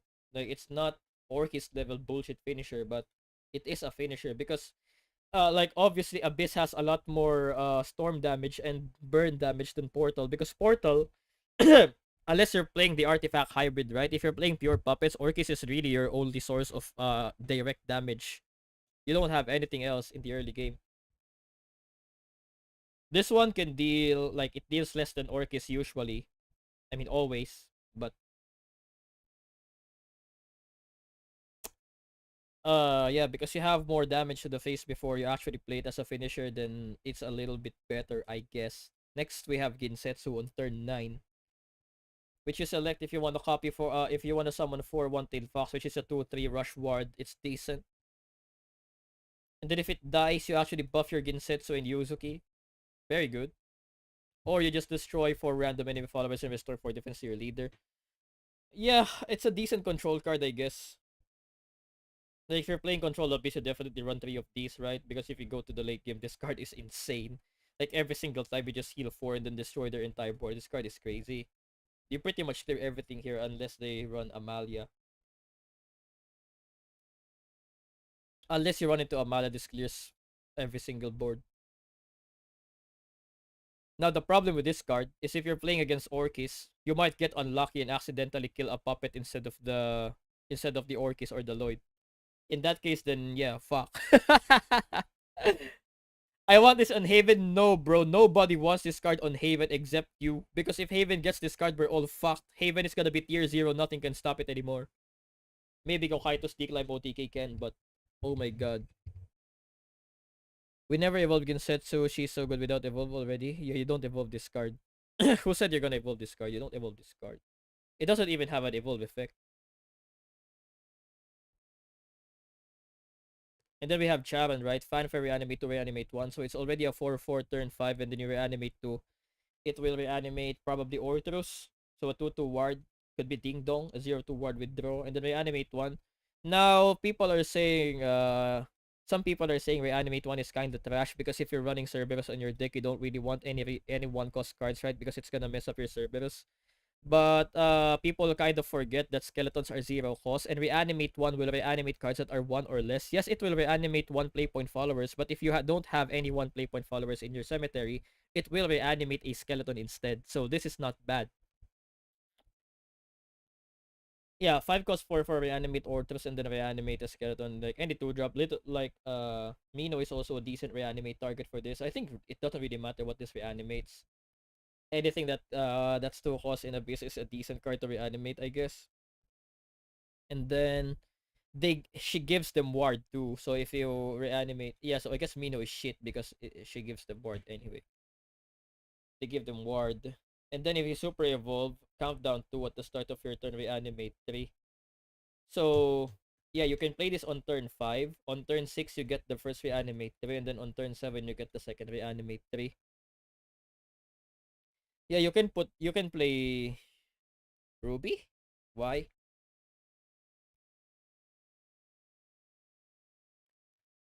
Does it reanimate a skeleton even if you've never played one before via Bone Mancer? No, it does not. You need to play a skeleton first, and you need to have it die first. Reanimate only works. It will reanimate things that are already dead. So if no skeleton died the entire game, it will not reanimate a skeleton. So for example, you're playing Abyss, you didn't play any skeletons, and then you play Charon, it will only reanimate a 2-drop, and it will not reanimate anything. It will only spawn one guy, assuming you don't have a 1-drop nor a skeleton in your graveyard. No, there's no consolation prize. You need to have a skeleton die or you need to have a 1-drop die for it to reanimate 1. There's no consolation prize. If you don't have anything, it will just summon nothing. It will just summon the 2-drop and then it will not summon anything for the 1-drop. Yeah. Reanimating 3 for 2 turns after this one is decent, but on Super Evolve though, I think Super Evolve is a very expensive price to pay for this. Because if you Super Evolve this, right, and then you want to do the Laura combo, you can only do the Laura combo once. Yeah, reanimating Bone Mancer is good, but I'm not sure if it's worth the Super Evo. We'll see.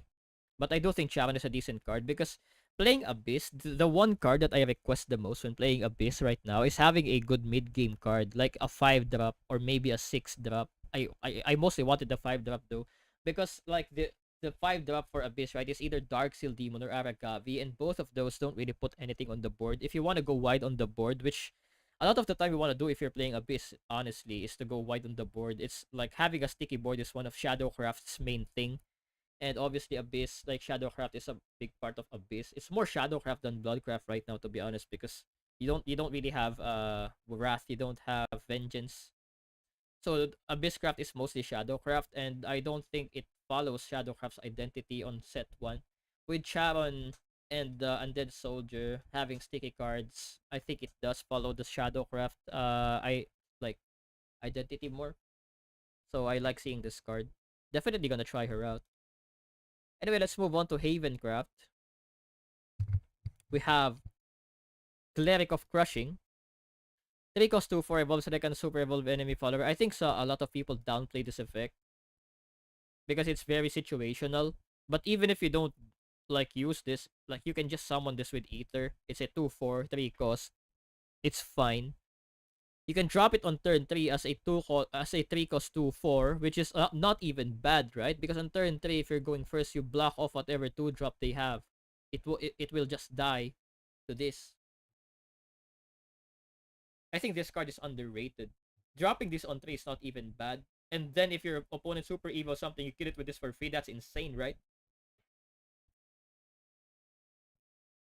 Yeah, I know Ether can also summon this. Like, probably the main reason for adding this is for it to be summoned by Ether because it's gonna have 8 defense, which is insane.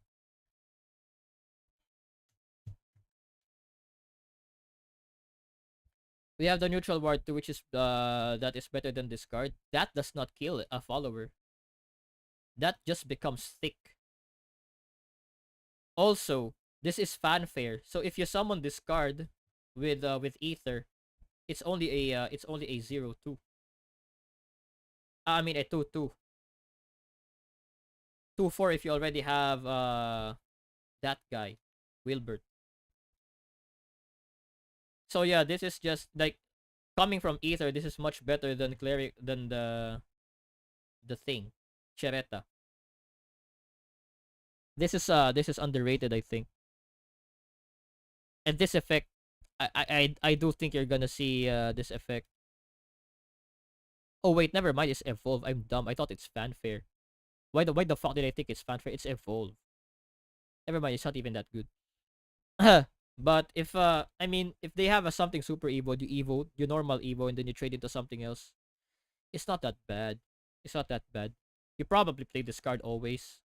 I think you put 2 to 3 copies of this in your deck always, in Wardhaven at least. Then you have this guy. Select an enemy follower in the field, give it the end of it, and destroy this card.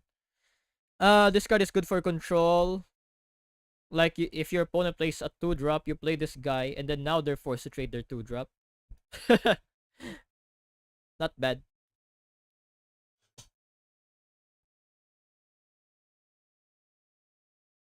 You can also play this card on turn 3 and then buff him with your Darkhaven Grey. So he's now a 3/3. They cannot even trade their 2 drop to this guy.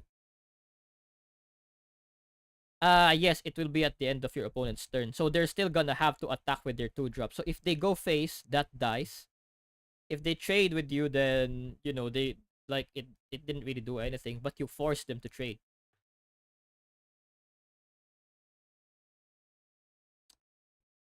Luminous Sensor. Destroy this card, engage 1, restore 4 defense. This card is good. I think you probably run this card in control, right? It's 3 cost, heal 4. That you can drop on 2 if they're not doing anything, you can just drop this if you don't need the healing yet, and then you can heal later if you want. I think this card is decent. You probably run this in control. I do see this card being used. Colette. Maybe on Rodeo deck. Oh yeah, that's true. On Rodeo deck, this is pretty good. You're right. On Rodeo decks, this is pretty good.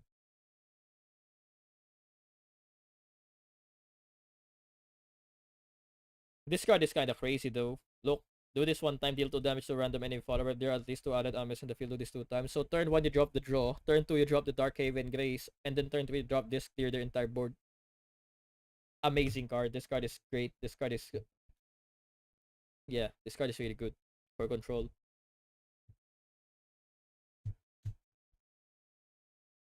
I'm absolutely fucked. Just thinking about this card makes me wanna cry. And then they have this card too. Oh my god, I'm so fucked, man. I'm so fucked. Control Haven's gonna be good. Select an enemy follower of the field and banish it. Decent. 5 cost 4/4, do this on fanfare. Pretty decent. Yeah, pretty decent, right? Divine Guard. This card might be insane. This card might be insane, guys. Select a follower on the field with ward and give it +0/+1. So you buff your guy, and then you deal damage to a random enemy follower.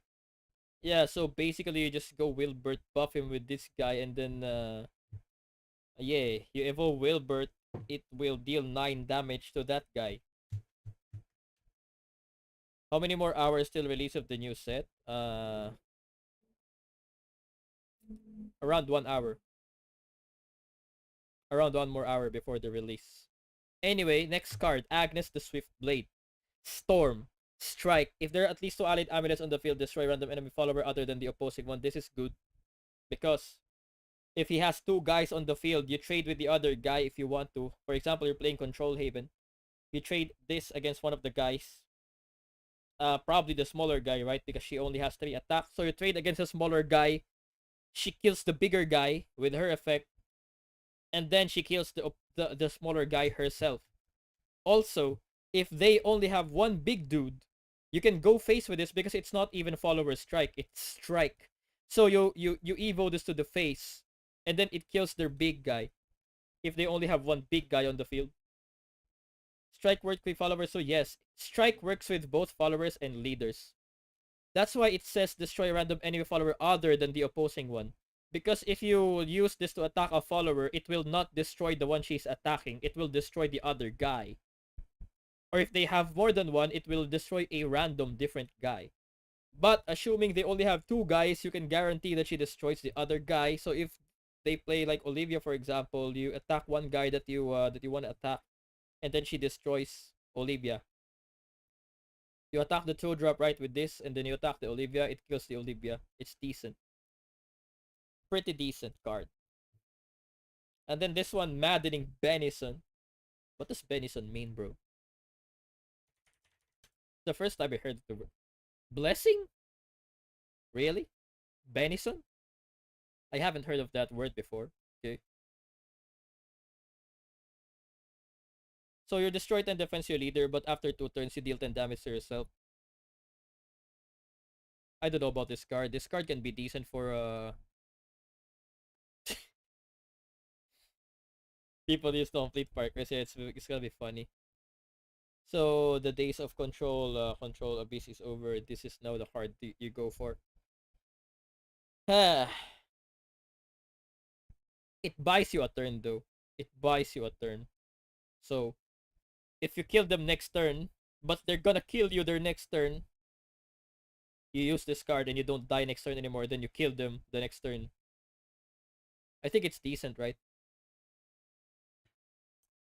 Like for example, this turn you can storm them with something, and then you don't have enough damage, but next turn you can kill them with your big bird. You storm them now, use this to heal 10, so next turn they don't kill you anymore, and then you kill them with your big bird. I think this card can be decent.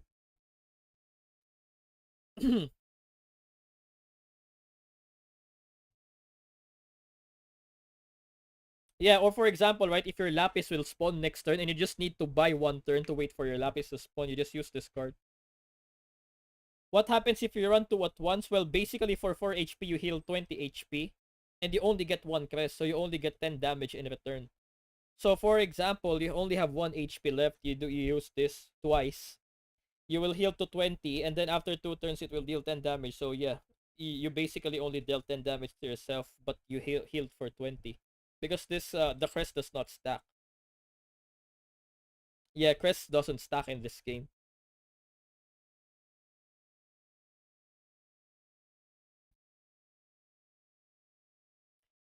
Yeah, anyway, I think before we read this, right, because I'm pretty sure most of the people already know what the fuck this card does, but this card first is insane. So you have a ward that's a 4/6, already decent stat line. If you evolve, you gain the crest. If it will give every single ward +1/+2, and if it dies, it will summon two force. And then after you summon two force, this guy will come in and summon three guys. Probably this guy, probably that guy, and probably Ding Dong. So they will basically have three a 3/6 ward with aura. A wait. It can also spawn the barrier. So best case scenario, you get this guy, which is a 3/8 with aura, 3/8 ward with aura. You summon this, which is a 2, which is a 3/6 with aura. You summon the barrier card, which is gonna be a 3/5 with barrier and aura, and then she herself will have +1 plus it will not give herself the effect, but she will have she will be a 3/6 by default because she's ward, and then you super evolve her, she's gonna be a 6/9. So you basically have a 6/9, a 6/9, a 3/8 with aura,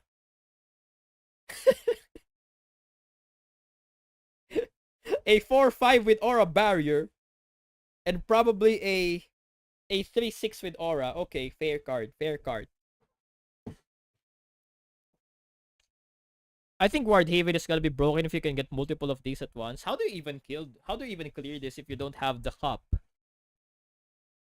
Guys, how does other decks clear this shit? If they don't have cup, how the fuck do you deal with this?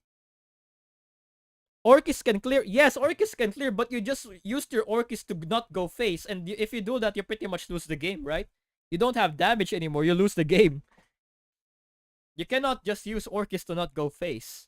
If the Orcus player does that, most of the time they already lost the game, bro. You cannot use Orcus to clear this. Yes, it can, but that's not good. Twilight Dragon! You're correct! Twilight Dragon! Okay, I'm so crafting fucking control dragon next expansion, bro. Twilight Dragon? I didn't even think of Twilight Dragon, bro. Alright, if this becomes meta, it's time to Twilight Dragon. Plus the Orcas too. Plus the Orcas too. Oh shit. Holy shit. You're right. Twilight Dragon is fucking spicy against this deck. Woohoo! And then they just shove a second either. Bro, just use your second Twilight Dragon. Or use your Burn Knight. Dude, Dragon is so good against this. What the fuck? Oh, shit! Okay, suddenly I'm excited, man. I love Twilight Dragon. I really, really love Twilight Dragon. And the fact that you can Twilight Dragon this thing. Woohoo! Wow. Anathema don't clear it. Anathema don't do damage. Bro, Anathema clears this entire shit. Like you do Burn Knight and then you sacrifice your Genesis Dragon. It clears their entire board, bro. Yeah, only the Shield Maiden has barrier. I mean, I guess the Shield Maiden can survive, but why the fuck do you care? Also, you can just evolve your Burn Knight and kill it. It's fine. And this doesn't even always spawn the Shield Maiden, because if you're playing this deck, right, you probably have a lot of wards. You're probably gonna run Ding Dong, you're probably gonna run Fox, you're probably gonna run the neutral, you're gonna run this, you're gonna run the guy. Like, it's not like it will spawn the barrier every single time. Sometimes it will not spawn the barrier, most likely. So yeah. Burn Knight is pretty decent into this card. Twilight Dragon shits on this card, absolutely. William might kinda shit on this card, but yeah, interesting. Also, what does Wardhaven even do after this? Right? If after they do this, what does Wardhaven do? Let's assume they don't have another one of these. What the fuck do they do the next turn? Jan? No. If you Twilight Dragon their board, Jan is shit. No, Jan is literally garbage, bro. Let's assume you use this, right? You Super Evo it. You Twilight Dragon their board. What the fuck they do, Jan? Jan is bad. Oh yeah, I guess Lapis. You're right. I guess they just use Lapis and keep spamming wards then. Yeah. I think they do Lapis and then keep spamming wards. I guess that's right. We found Amulet. I don't know if you want to run a lot of Amulets in this deck. You found a Storm, I know. Yeah, but Lapis is decent. I guess Lapis plus a bunch of wards is not bad. Yeah, Ward Haven's gonna be decent. Odin to counter Lapis. Yeah, Odin can counter Lapis. You can also counter her with this. But still, I think Lapis is decent. I think Lapis is decent. Because I thought after this they're pretty much fucked. But yeah, they do have Lapis. I totally forgot about that.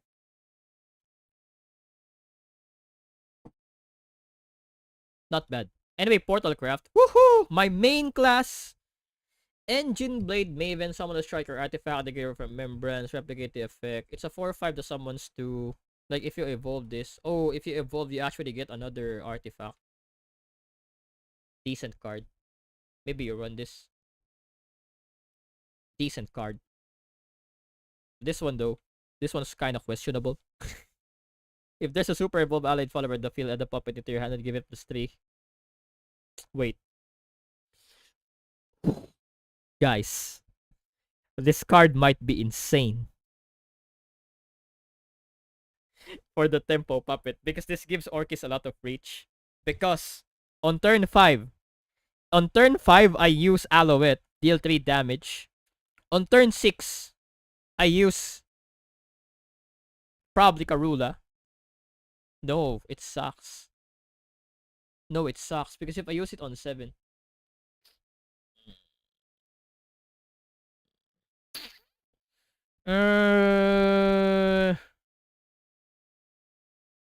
No, because you have to use this like right before the Orcus turn. And right before the Orcus turn, what do you super evo? Because you need to get this out. Oh shit, I know the combo. I know the combo, guys. On turn 6. No, that's not even the No. The fuck is the combo with that? What do you super evo on 6? Is it a trash? Bro, this card is trash. Sylvia super evo clear field and use this? Nah, bro. That's turn 8. You should already be dropped because this guy, like the best usage for this guy is for your Orcus on turn 8 to kill them. So you need to think of something you play with this card before turn 8.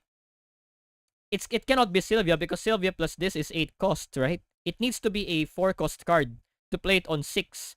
So you can +1 on Orcus on 7. Or if you're going first, okay guys, if you're going first, maybe you can play Zwei plus this. Or you can play Cavalier with this.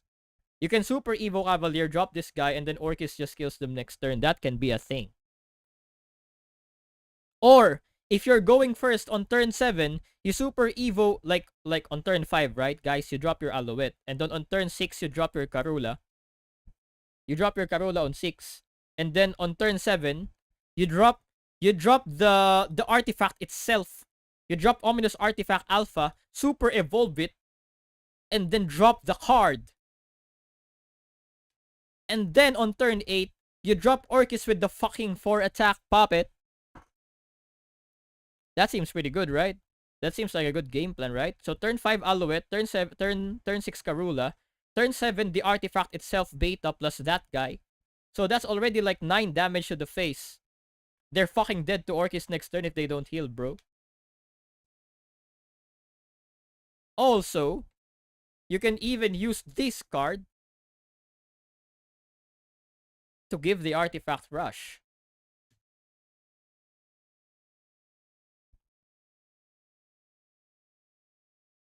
Anyway, let's review the other cards first before talking about that combo.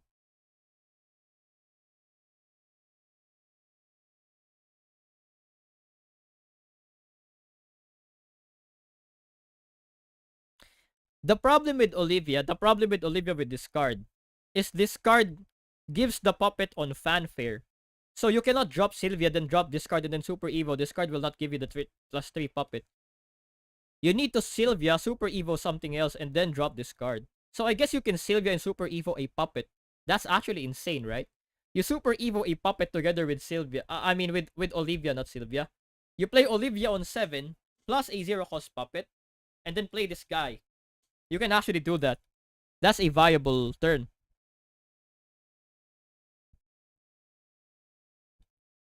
Icarus stacks? Yeah, I think it stacks. It stacks.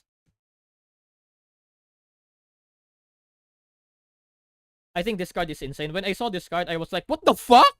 That's literally my reaction. Literally. When I saw this card on Reddit, I was like, what? That's literally what I said when I saw the card, bro. Anyway, let's look at this card first.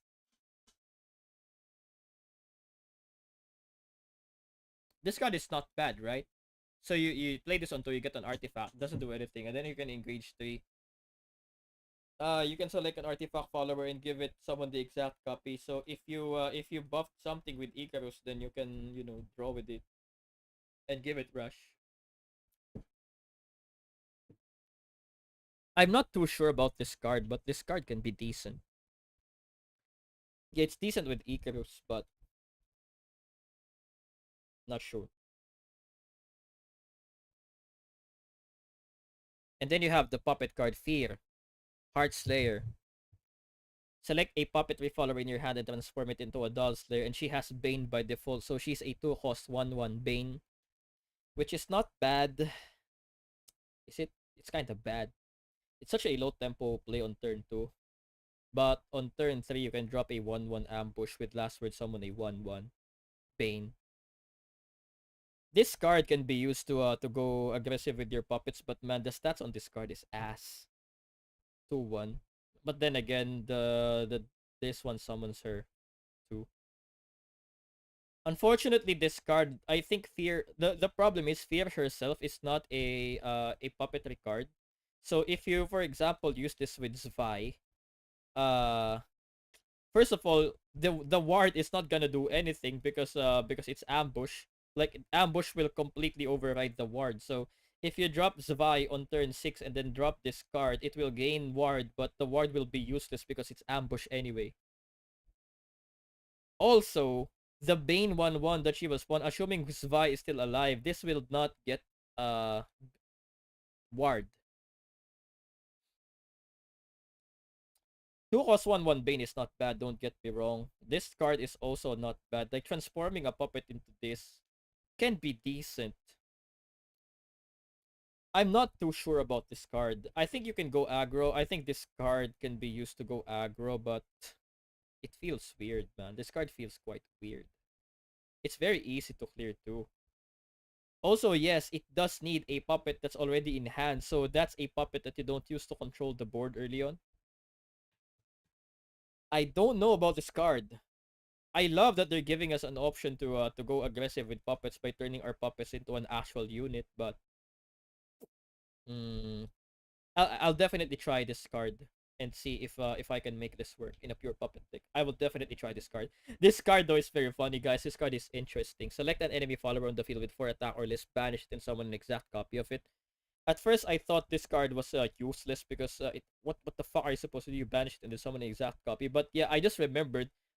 I just realized you fucking steal their card, bro. You steal their card. You don't summon it for them. You summon it for you. So if they yes, you can steal their Kagemitsu. You can steal their fucking Wilbert if they don't evolve their Wilbert. you can you can yoink their Wilbert, bro. Oh my god, this card is funny as fuck. Yeah, you can also yoink their Medusa, true.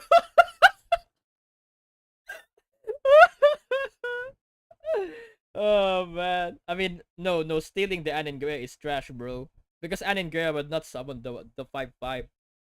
It's fanfare. You cannot steal their Anengrea, bro. It's bad. Also, if they evolve it, you can steal it anymore. You also cannot steal the ward. This card is kind of shit against Anengrea most of the time. But yeah, this card is very funny. I think I'm gonna do a meme deck with this card. Yoink Shield Maiden. Yeah, Yoinking Shield Maiden is decent too. I mean, if you're up again, but the problem is if they do the Shield Maiden after Ether, it's gonna get fucking aura and you cannot steal it anymore.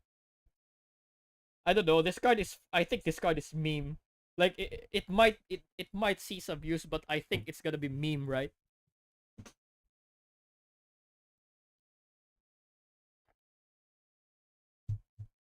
Yeah, you can yoink make a Cavalier, true, but you cannot evolve it. I don't know. This card is extremely meme. You can also yoink your opponent's Lloyd with this. Wait, guys, it will summon an exact copy, right? If you yoink their Orcus' Lloyd, it will also have Ward and Storm. If you yoink their Lloyd, bro, it's gonna have Ward and Storm. You can kill Orcus with the Lloyd.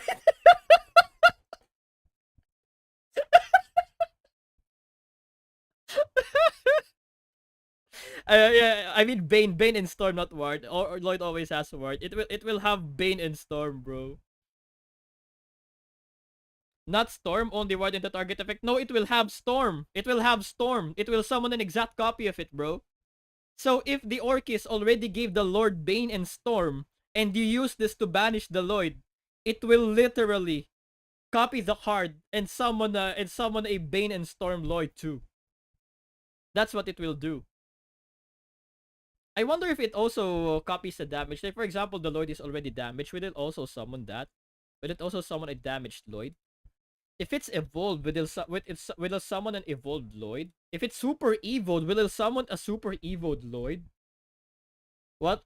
But what gives Storm and Bane for Lloyd is Orcus, not himself. Yes, but Orcus already gave the Lloyd in question the Bane and Storm, right?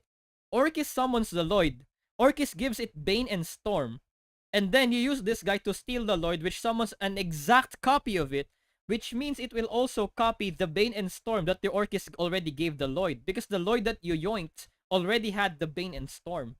That's why cards like this work, right? Because it summons, like, because Alouette and Karula summons an exact copy.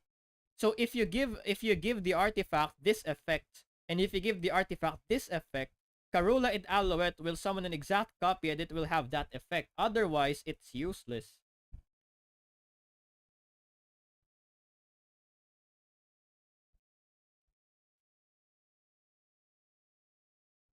Yes, Orcus gives the ability to the Lloyd, right? Even if the Orcus dies, the Lloyd will still have the Storm and Bane. So you can yoink this. Yes, exactly, right? When Puppetry Follower enters the field, give it Storm and Bane. So the Lloyd that Orcus will summon will already, by itself, have Storm and Bane. It gave it the Storm and Bane. It's already infused into the Lloyd. So if you yoink the Lloyd that's already been infused by Storm and Bane and you summon an exact copy of it, you will get the Lloyd with Storm and Bane. Not like you're gonna do that, of course. It feels like a shit play, but you can do that if you want to, I guess. Wouldn't it be funny if they're 1 HP and then you use that to, to yoink their Lloyd and kill them with that? Funny card. Anyway, this card is crazy. Because if you use it, it's a 1-cost card, right? You give something last words to a card. If you use Alouette, it will draw a card with the thing. If you use Karula, it will draw a card with the thing. If you use the 5-cost, it will draw a card. This card is crazy, bro. Wait. No, no, no, no. It does not steal Fanfare because it summons it. Summon an exact copy of it. Fanfare only activates when you play a card. If you summon a card, it does not activate Fanfare. So it does not activate Fanfare of anything. Yes, Fanfare only works if you play something from hand. If you summon something, it does not work. Anyway, this card, bro. What the fuck? Who the fuck thought of this card? So, right, the main downside of playing like Alouette is already a bullshit card by herself, right? But the main downside of Alouette is if you have more than 2 cards on the board, Alouette can only clear one of them unless you go for the board clear artifact. And if you force them to go for board clear artifact, then that means you don't take burn damage, which is also another thing that you can do to play against artifact Portalcraft. But if you use this card on the fucking beta, it will give it rush, and not just rush. Last words, draw a card too. So if you play Alouette, you almost always just play beta now. And then it will kill 2 things. it will also draw a card. This card is fucking nuts. I don't know who designed this card. I think this card is insane. And not only that, right after Alouette, you play Karula, and then Karula summons Beta. That Beta now has fucking Rush and draw a card. And if you if you use this card too, it will also have Ward. It will have, it's a Beta artifact that has Rush, has Ward, draws a card, bro. And it cannot be destroyed too. So if you have Sylvia, fuck your Sylvia, it cannot be destroyed. If you have Fildao, fuck your Fildao, it cannot be destroyed. You have Medical Grade Assassin, fuck your Medical Grade, it cannot be destroyed. Oh my god, bro. I don't know about this card. I'm just gonna hope that it's worse on like actual usage than on paper. But on paper, in my opinion, this card looks insane. I think this card is insane. I mean, there's always a chance that I'm wrong and this card is actually mid, but holy shit, this card is insane, bro.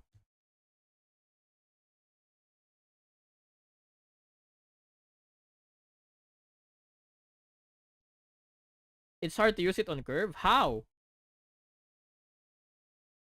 You just play okay, on turn, like on turn 1 you play the 1 cost that gives 2 artifacts, or you play the 1 cost 1/1. On turn 2 you play an artifact. On turn 3 you play Miriam. On turn 4 you play Flight of Icarus plus maybe this.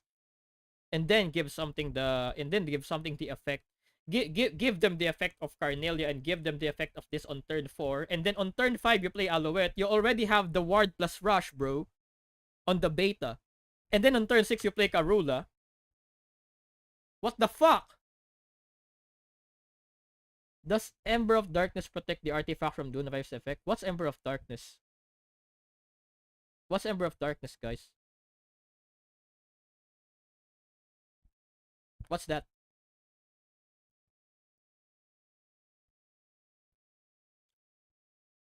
Oh, this one. Does Ember of Dark... What?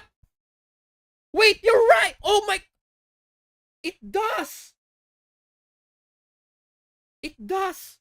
I didn't even realize that, bro. It does protect it. What the fuck? What? You're right. You're absolutely correct. That's how it works. Because look, it will destroy the card, but it will give it Oh my god! What the fuck?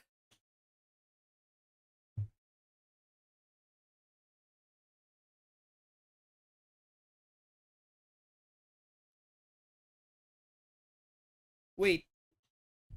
Can't be destroyed by abilities though. Does that count as an ability? This is a different wording. Guys, there's this thing. This is a different wording from Classic Shadowverse. So let's look at Classic Shadowverse, right? No, no, no. I hope it doesn't, bro. I hope it doesn't really. I seriously don't. I seriously hope it doesn't do that. Because holy shit. Okay. Look at this, right? Bro, how do I read the effect?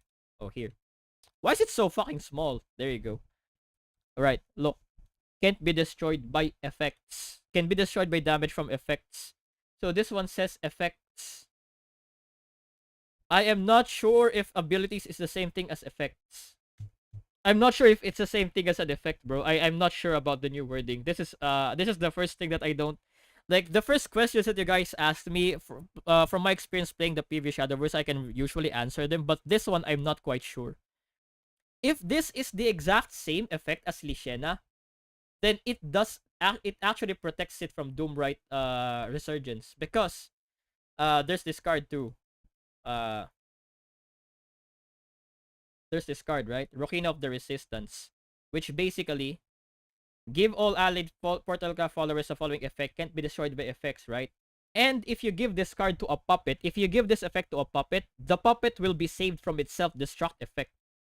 So if it's the exact same effect as Rokina, if this effect is just a different wording for the exact same effect as Rokina of the Resistance, then yes, it will actually save the artifact from getting destroyed by Doomright Resurgence self-destruction effect, which is fucking insane. I can't believe it. If it works like that, I don't even know what to say. Also, that means this card can fucking spawn that for 3 cost. wordings are very specific, it probably won't work. The thing is, we don't really have anything with this wording on Worlds Beyond yet. We don't have anything with this same wording from Worlds Beyond. And on Worlds Beyond, some card texts are changed. Like for example, combo. Combo does not exist in original Shadowverse. It works very similarly to Worlds Beyond. Some of the ways that they word cards have changed, but they do the exact same thing anyway. So, assuming it does the exact same thing as Rokina of the Resistance and it actually protects the card from self-destruction, then oh my god, this card is crazy. Oh my god, bro. I didn't even realize that it could work like that. Hopefully it couldn't work like that, but holy shit. By the way, you can you can yoink that with this. If they summon the beta that has ward and rush and cannot be destroyed, you can yoink it with this guy.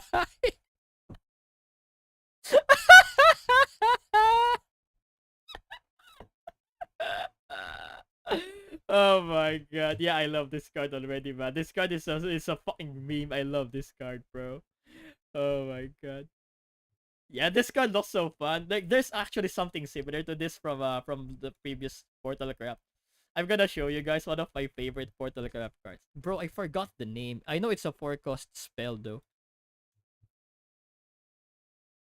Unlimited. Pull the strings. I think it's this one. Yeah, look. 4-cost spell. Banish an enemy follower that costs 2 play points or less. Then summon an ally copy of this follower. If resonance is active for you. Yeah. Basically, this guy yoinks their 2-drop. And then, oh, I'm gonna explain the combo, right? For those that are curious. Because, yeah, we're almost done with the reviews anyway. So, you do that card. And then you go ahead and steal. Anyway, also, yo, AB, what's up? It's been a while, bro. Special mention to one of my original viewers. Anyway, there's this Havencraft card called Elana. This guy. So basically, this is a 2-cost ward. 2-cost 2/2 ward. If you evolve, you summon Elana's Prayer. And Elana's Prayer is basically an amulet that lasts forever. And whenever your leader's defense is restored, it gives +1/+1 to all allied followers. So every time you heal, every time you heal, you buff your followers, which is insane for Haven, right? Because Haven has a lot of heals. You can yoink the Elana with pull the strings. Evolve the yoinked Elana, get the amulet, and then, after that, you can actually play this guy. You can play this guy, which puts a puppet in your hand, and whenever an allied puppet comes into play, restore 1 defense to your leader. So you yoink their Elana. Next turn you play 2 of these and then spam puppets. You get like a 10-10. And I actually went 5-0 on one Grand Prix using this shit because Elana used to be like this card. This card Elana used to be fucking broken, and everyone plays it. And then I played a meme where I yoink their Elana with this, and then heal with my licked with my puppets. Oh my god, bro! Fun times, fun times. I actually got 5-0 on one Grand Prix with that. It's not Grand Finals though. Like it's on like stage 2 group A or some shit. But yeah, still I got like 5-0 with this funny tech. I like it's funny. It's just funny. But anyway, back to the back to the reveals, right? Oh my, hopefully it doesn't work like that, by the way. Synchronous Heart, Summon the Lord of the Victoria. This card, is this good? I don't like this card. I think this card's ass. It cannot kill the Abysscraft card. It cannot clear this card. It cannot clear Aningrea. Aningrea shits on the card. It cannot even clear this. I don't know, man. This card feels too weak for 6 cost. I don't think this card should be 6 cost. I think 5 cost maybe I'll run this, but 6, bro. Nah. Maybe you can run it on a like full control list where you actually care so much about saving evos, because the only good thing about this card is you don't really need evo to rush with Victoria. However, like realistically, right? What game, like what kind of game state are you going to be in where it's turn 6 and there's only one guy that you need to clear on the board? Usually you all, like there's like 2 or more guys to clear. And if they have 2 or more guys to clear, then this can only clear one guy unless you spend puppets. I don't know about this card. I think this card can probably be decent, but yeah, I know Victoria can kill cards with up to 12 HP by herself because she actually deals 6 first and then deals her 6 attack. She dies though. If she kills anything with less than 6 HP, 6 or less, then she survives. But if it's more than 6, she can still kill it, but she will die. I don't know about this card, man. This card has the potential to be good, but I'm not sure. This is one of the cards that I'm most uncertain about if it's good or not. Personally, I don't think it's that good, but might change my mind if I use it. Vi, I think it's decent. Turn 5, you summon a Victoria. Uh, I think the best way to use Vi is to drop Vi, and then drop, like, if assuming something already survived on the board, because, like, for example, you already have two drops on the board. You drop this guy, you clear their board, you drop a puppet, right? And then your two guys that you spawned earlier, including Spy, is now protected by two wards. Now Anne and Greya cannot kill your board anymore. Because Vi will also give Victoria ward. So I think this card is decent. I think Victoria for 5 cost is pretty good. I don't think it's insane, but I think it's pretty good. For 6 cost though, I think it's questionable. It's not like Lloyd is something very difficult to deal with on turn 6. Like on turn 6, your opponent can probably kill Lloyd with almost anything. So yeah, I do have doubts about this card. Though Lloyd does protect the Victoria from spells too, which is decent, but I don't know. I really doubt this card would be very strong. I think Arola is insane. Uh yeah, summon artifact for free right after you buff it with Icarus and probably Carnelia is insane. Then Super Evolve can clear those things. Yeah, when I saw this card first, I thought, what the fuck was this card? I think this card is insane. But yeah, we're gonna have to wait and see. But yeah, this card is probably insane. Oh, anyway, one of my most requested cards, Goblin, is finally here. We finally get a neutral 1/1. It does an ally super evolve, you deal 4 damage to an enemy. I would rather just have the 1/2. If I'm being completely honest here, I would rather just have the 1/2 that does nothing. But this card is not bad. This card can be decent. This card probably good on Wardhaven. I don't think you play this card anywhere outside of Wardhaven. Like, it says neutral, but this like it might as well just be Havencraft, bro. Like, I know that having a 2/5 ward on like turn 7, 2 cost 2/5 ward is like not bad for any class, but come on, are you even gonna run this card? I don't think you run this card. You can run the Goblin in Abyss to use with Charon? No, it would suck. I don't think you use it with Charon. Anyway, this card, I think this card is an Abysscraft card. It's easiest to set up with Abyss. Abyss has the stickiest board in the game, especially with everything new that they added. Like with Charon, you already spawn something on the field. And then you can also pre-set up with your amulets. I think this card is best used in Abysscraft. Maybe Havencraft, right? If you're playing Ward Haven, your board survives. You can buff everything with this. You can evo everything at once. This card this card is decent too. This card is okay, but what deck would want to run that? There are a lot of other two drops you can run. Odin, I think Odin is probably something that Dragon will run most. Maybe who else would want to run Odin? I don't really know. Maybe Abyss for more finishers. I'm not sure. Grimnir is I think best used on Haven. Grimnir, like, if you super evo something, you deal 2 to everything. Control Haven once this card. This card is also a ward, so it can be spawned by your Ether. It can be buffed by your Wilbert, and then yeah, Smorkis run it too. Which one? Grimnir? Does Puppet Portalcraft want to run Grimnir? There's already too many cards you want to run with Puppet Portalcraft. I don't know if you can slot Grimnir in there.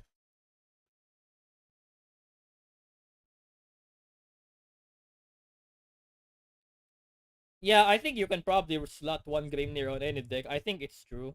I think every deck will run it. I'm not sure about that. Yeah, it's really good, I think, but like there are some combo oriented decks that probably like, would you ever run Grimnir in a Roach deck? Right? It doesn't really make sense in a Roach deck because with Roach you just kill them. Why would you ever drop Grimnir instead of Godwood Staff on 3? Why? I don't think you ever run this on Roach. Spell Boost. Do you run it on Spell Boost? I don't think so. I don't think you run it in Spell Boost. Swordcraft maybe, because you do have the Gildaria that can potentially combo with Grimnir, which is insane. Uh, I think Sword can run Grimnir. Puppet Portalcraft. Do you even have enough slots in the deck to run Grimnir? I'm not sure.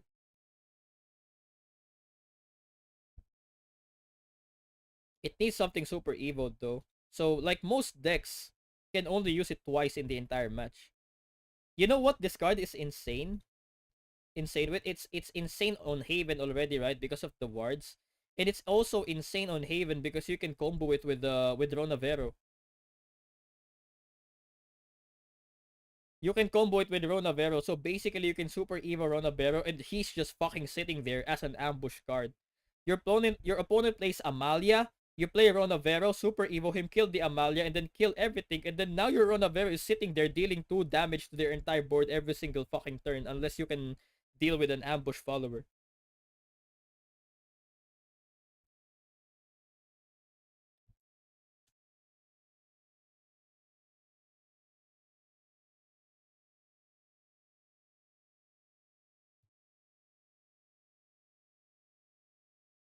How about Squirrel Sword? Squirrel Sword, I mean, Squirrel Sword probably wants to end you by like turn 7 anyway. So by the time Super Evos come into play, I don't think the effect would be useful. Like Squirrel Sword is a very fast-paced deck. I don't think you would like appreciate the effect that much because you don't really get to Super Evo until like turn 6, and by that turn you probably want to just finish them off. I don't think Squirrel Sword will appreciate it that much, even if you do have ambush, because like squirrels usually attack right after the turn they lose ambush anyway. But yeah, guys, that's gonna be all for the Car 6 expansion. Some decks probably gonna be insane. I might be wrong though. Like I might be wrong on some of my analysis on these cards. Some of these cards are probably insane. Some of these cards are fun. Some of these cards are meme. But holy shit, I really hope that this effect does not save it from the self-destruction from Doombright because that's gonna be insane. That's gonna be such a pain in the ass to deal with, man. Like even if it does not, even if it saves it from the self, even if it doesn't save it from the self-destruct, I mean, giving Doombright cards ward is already insane, right? Because usually they drop it on the board, you can just go face and ignore it. But now you have to clear the ward if you wanna go face. This card is can potentially be insane. I don't know how strong it is. Like how strong is saving Gamma from self destruction from this card?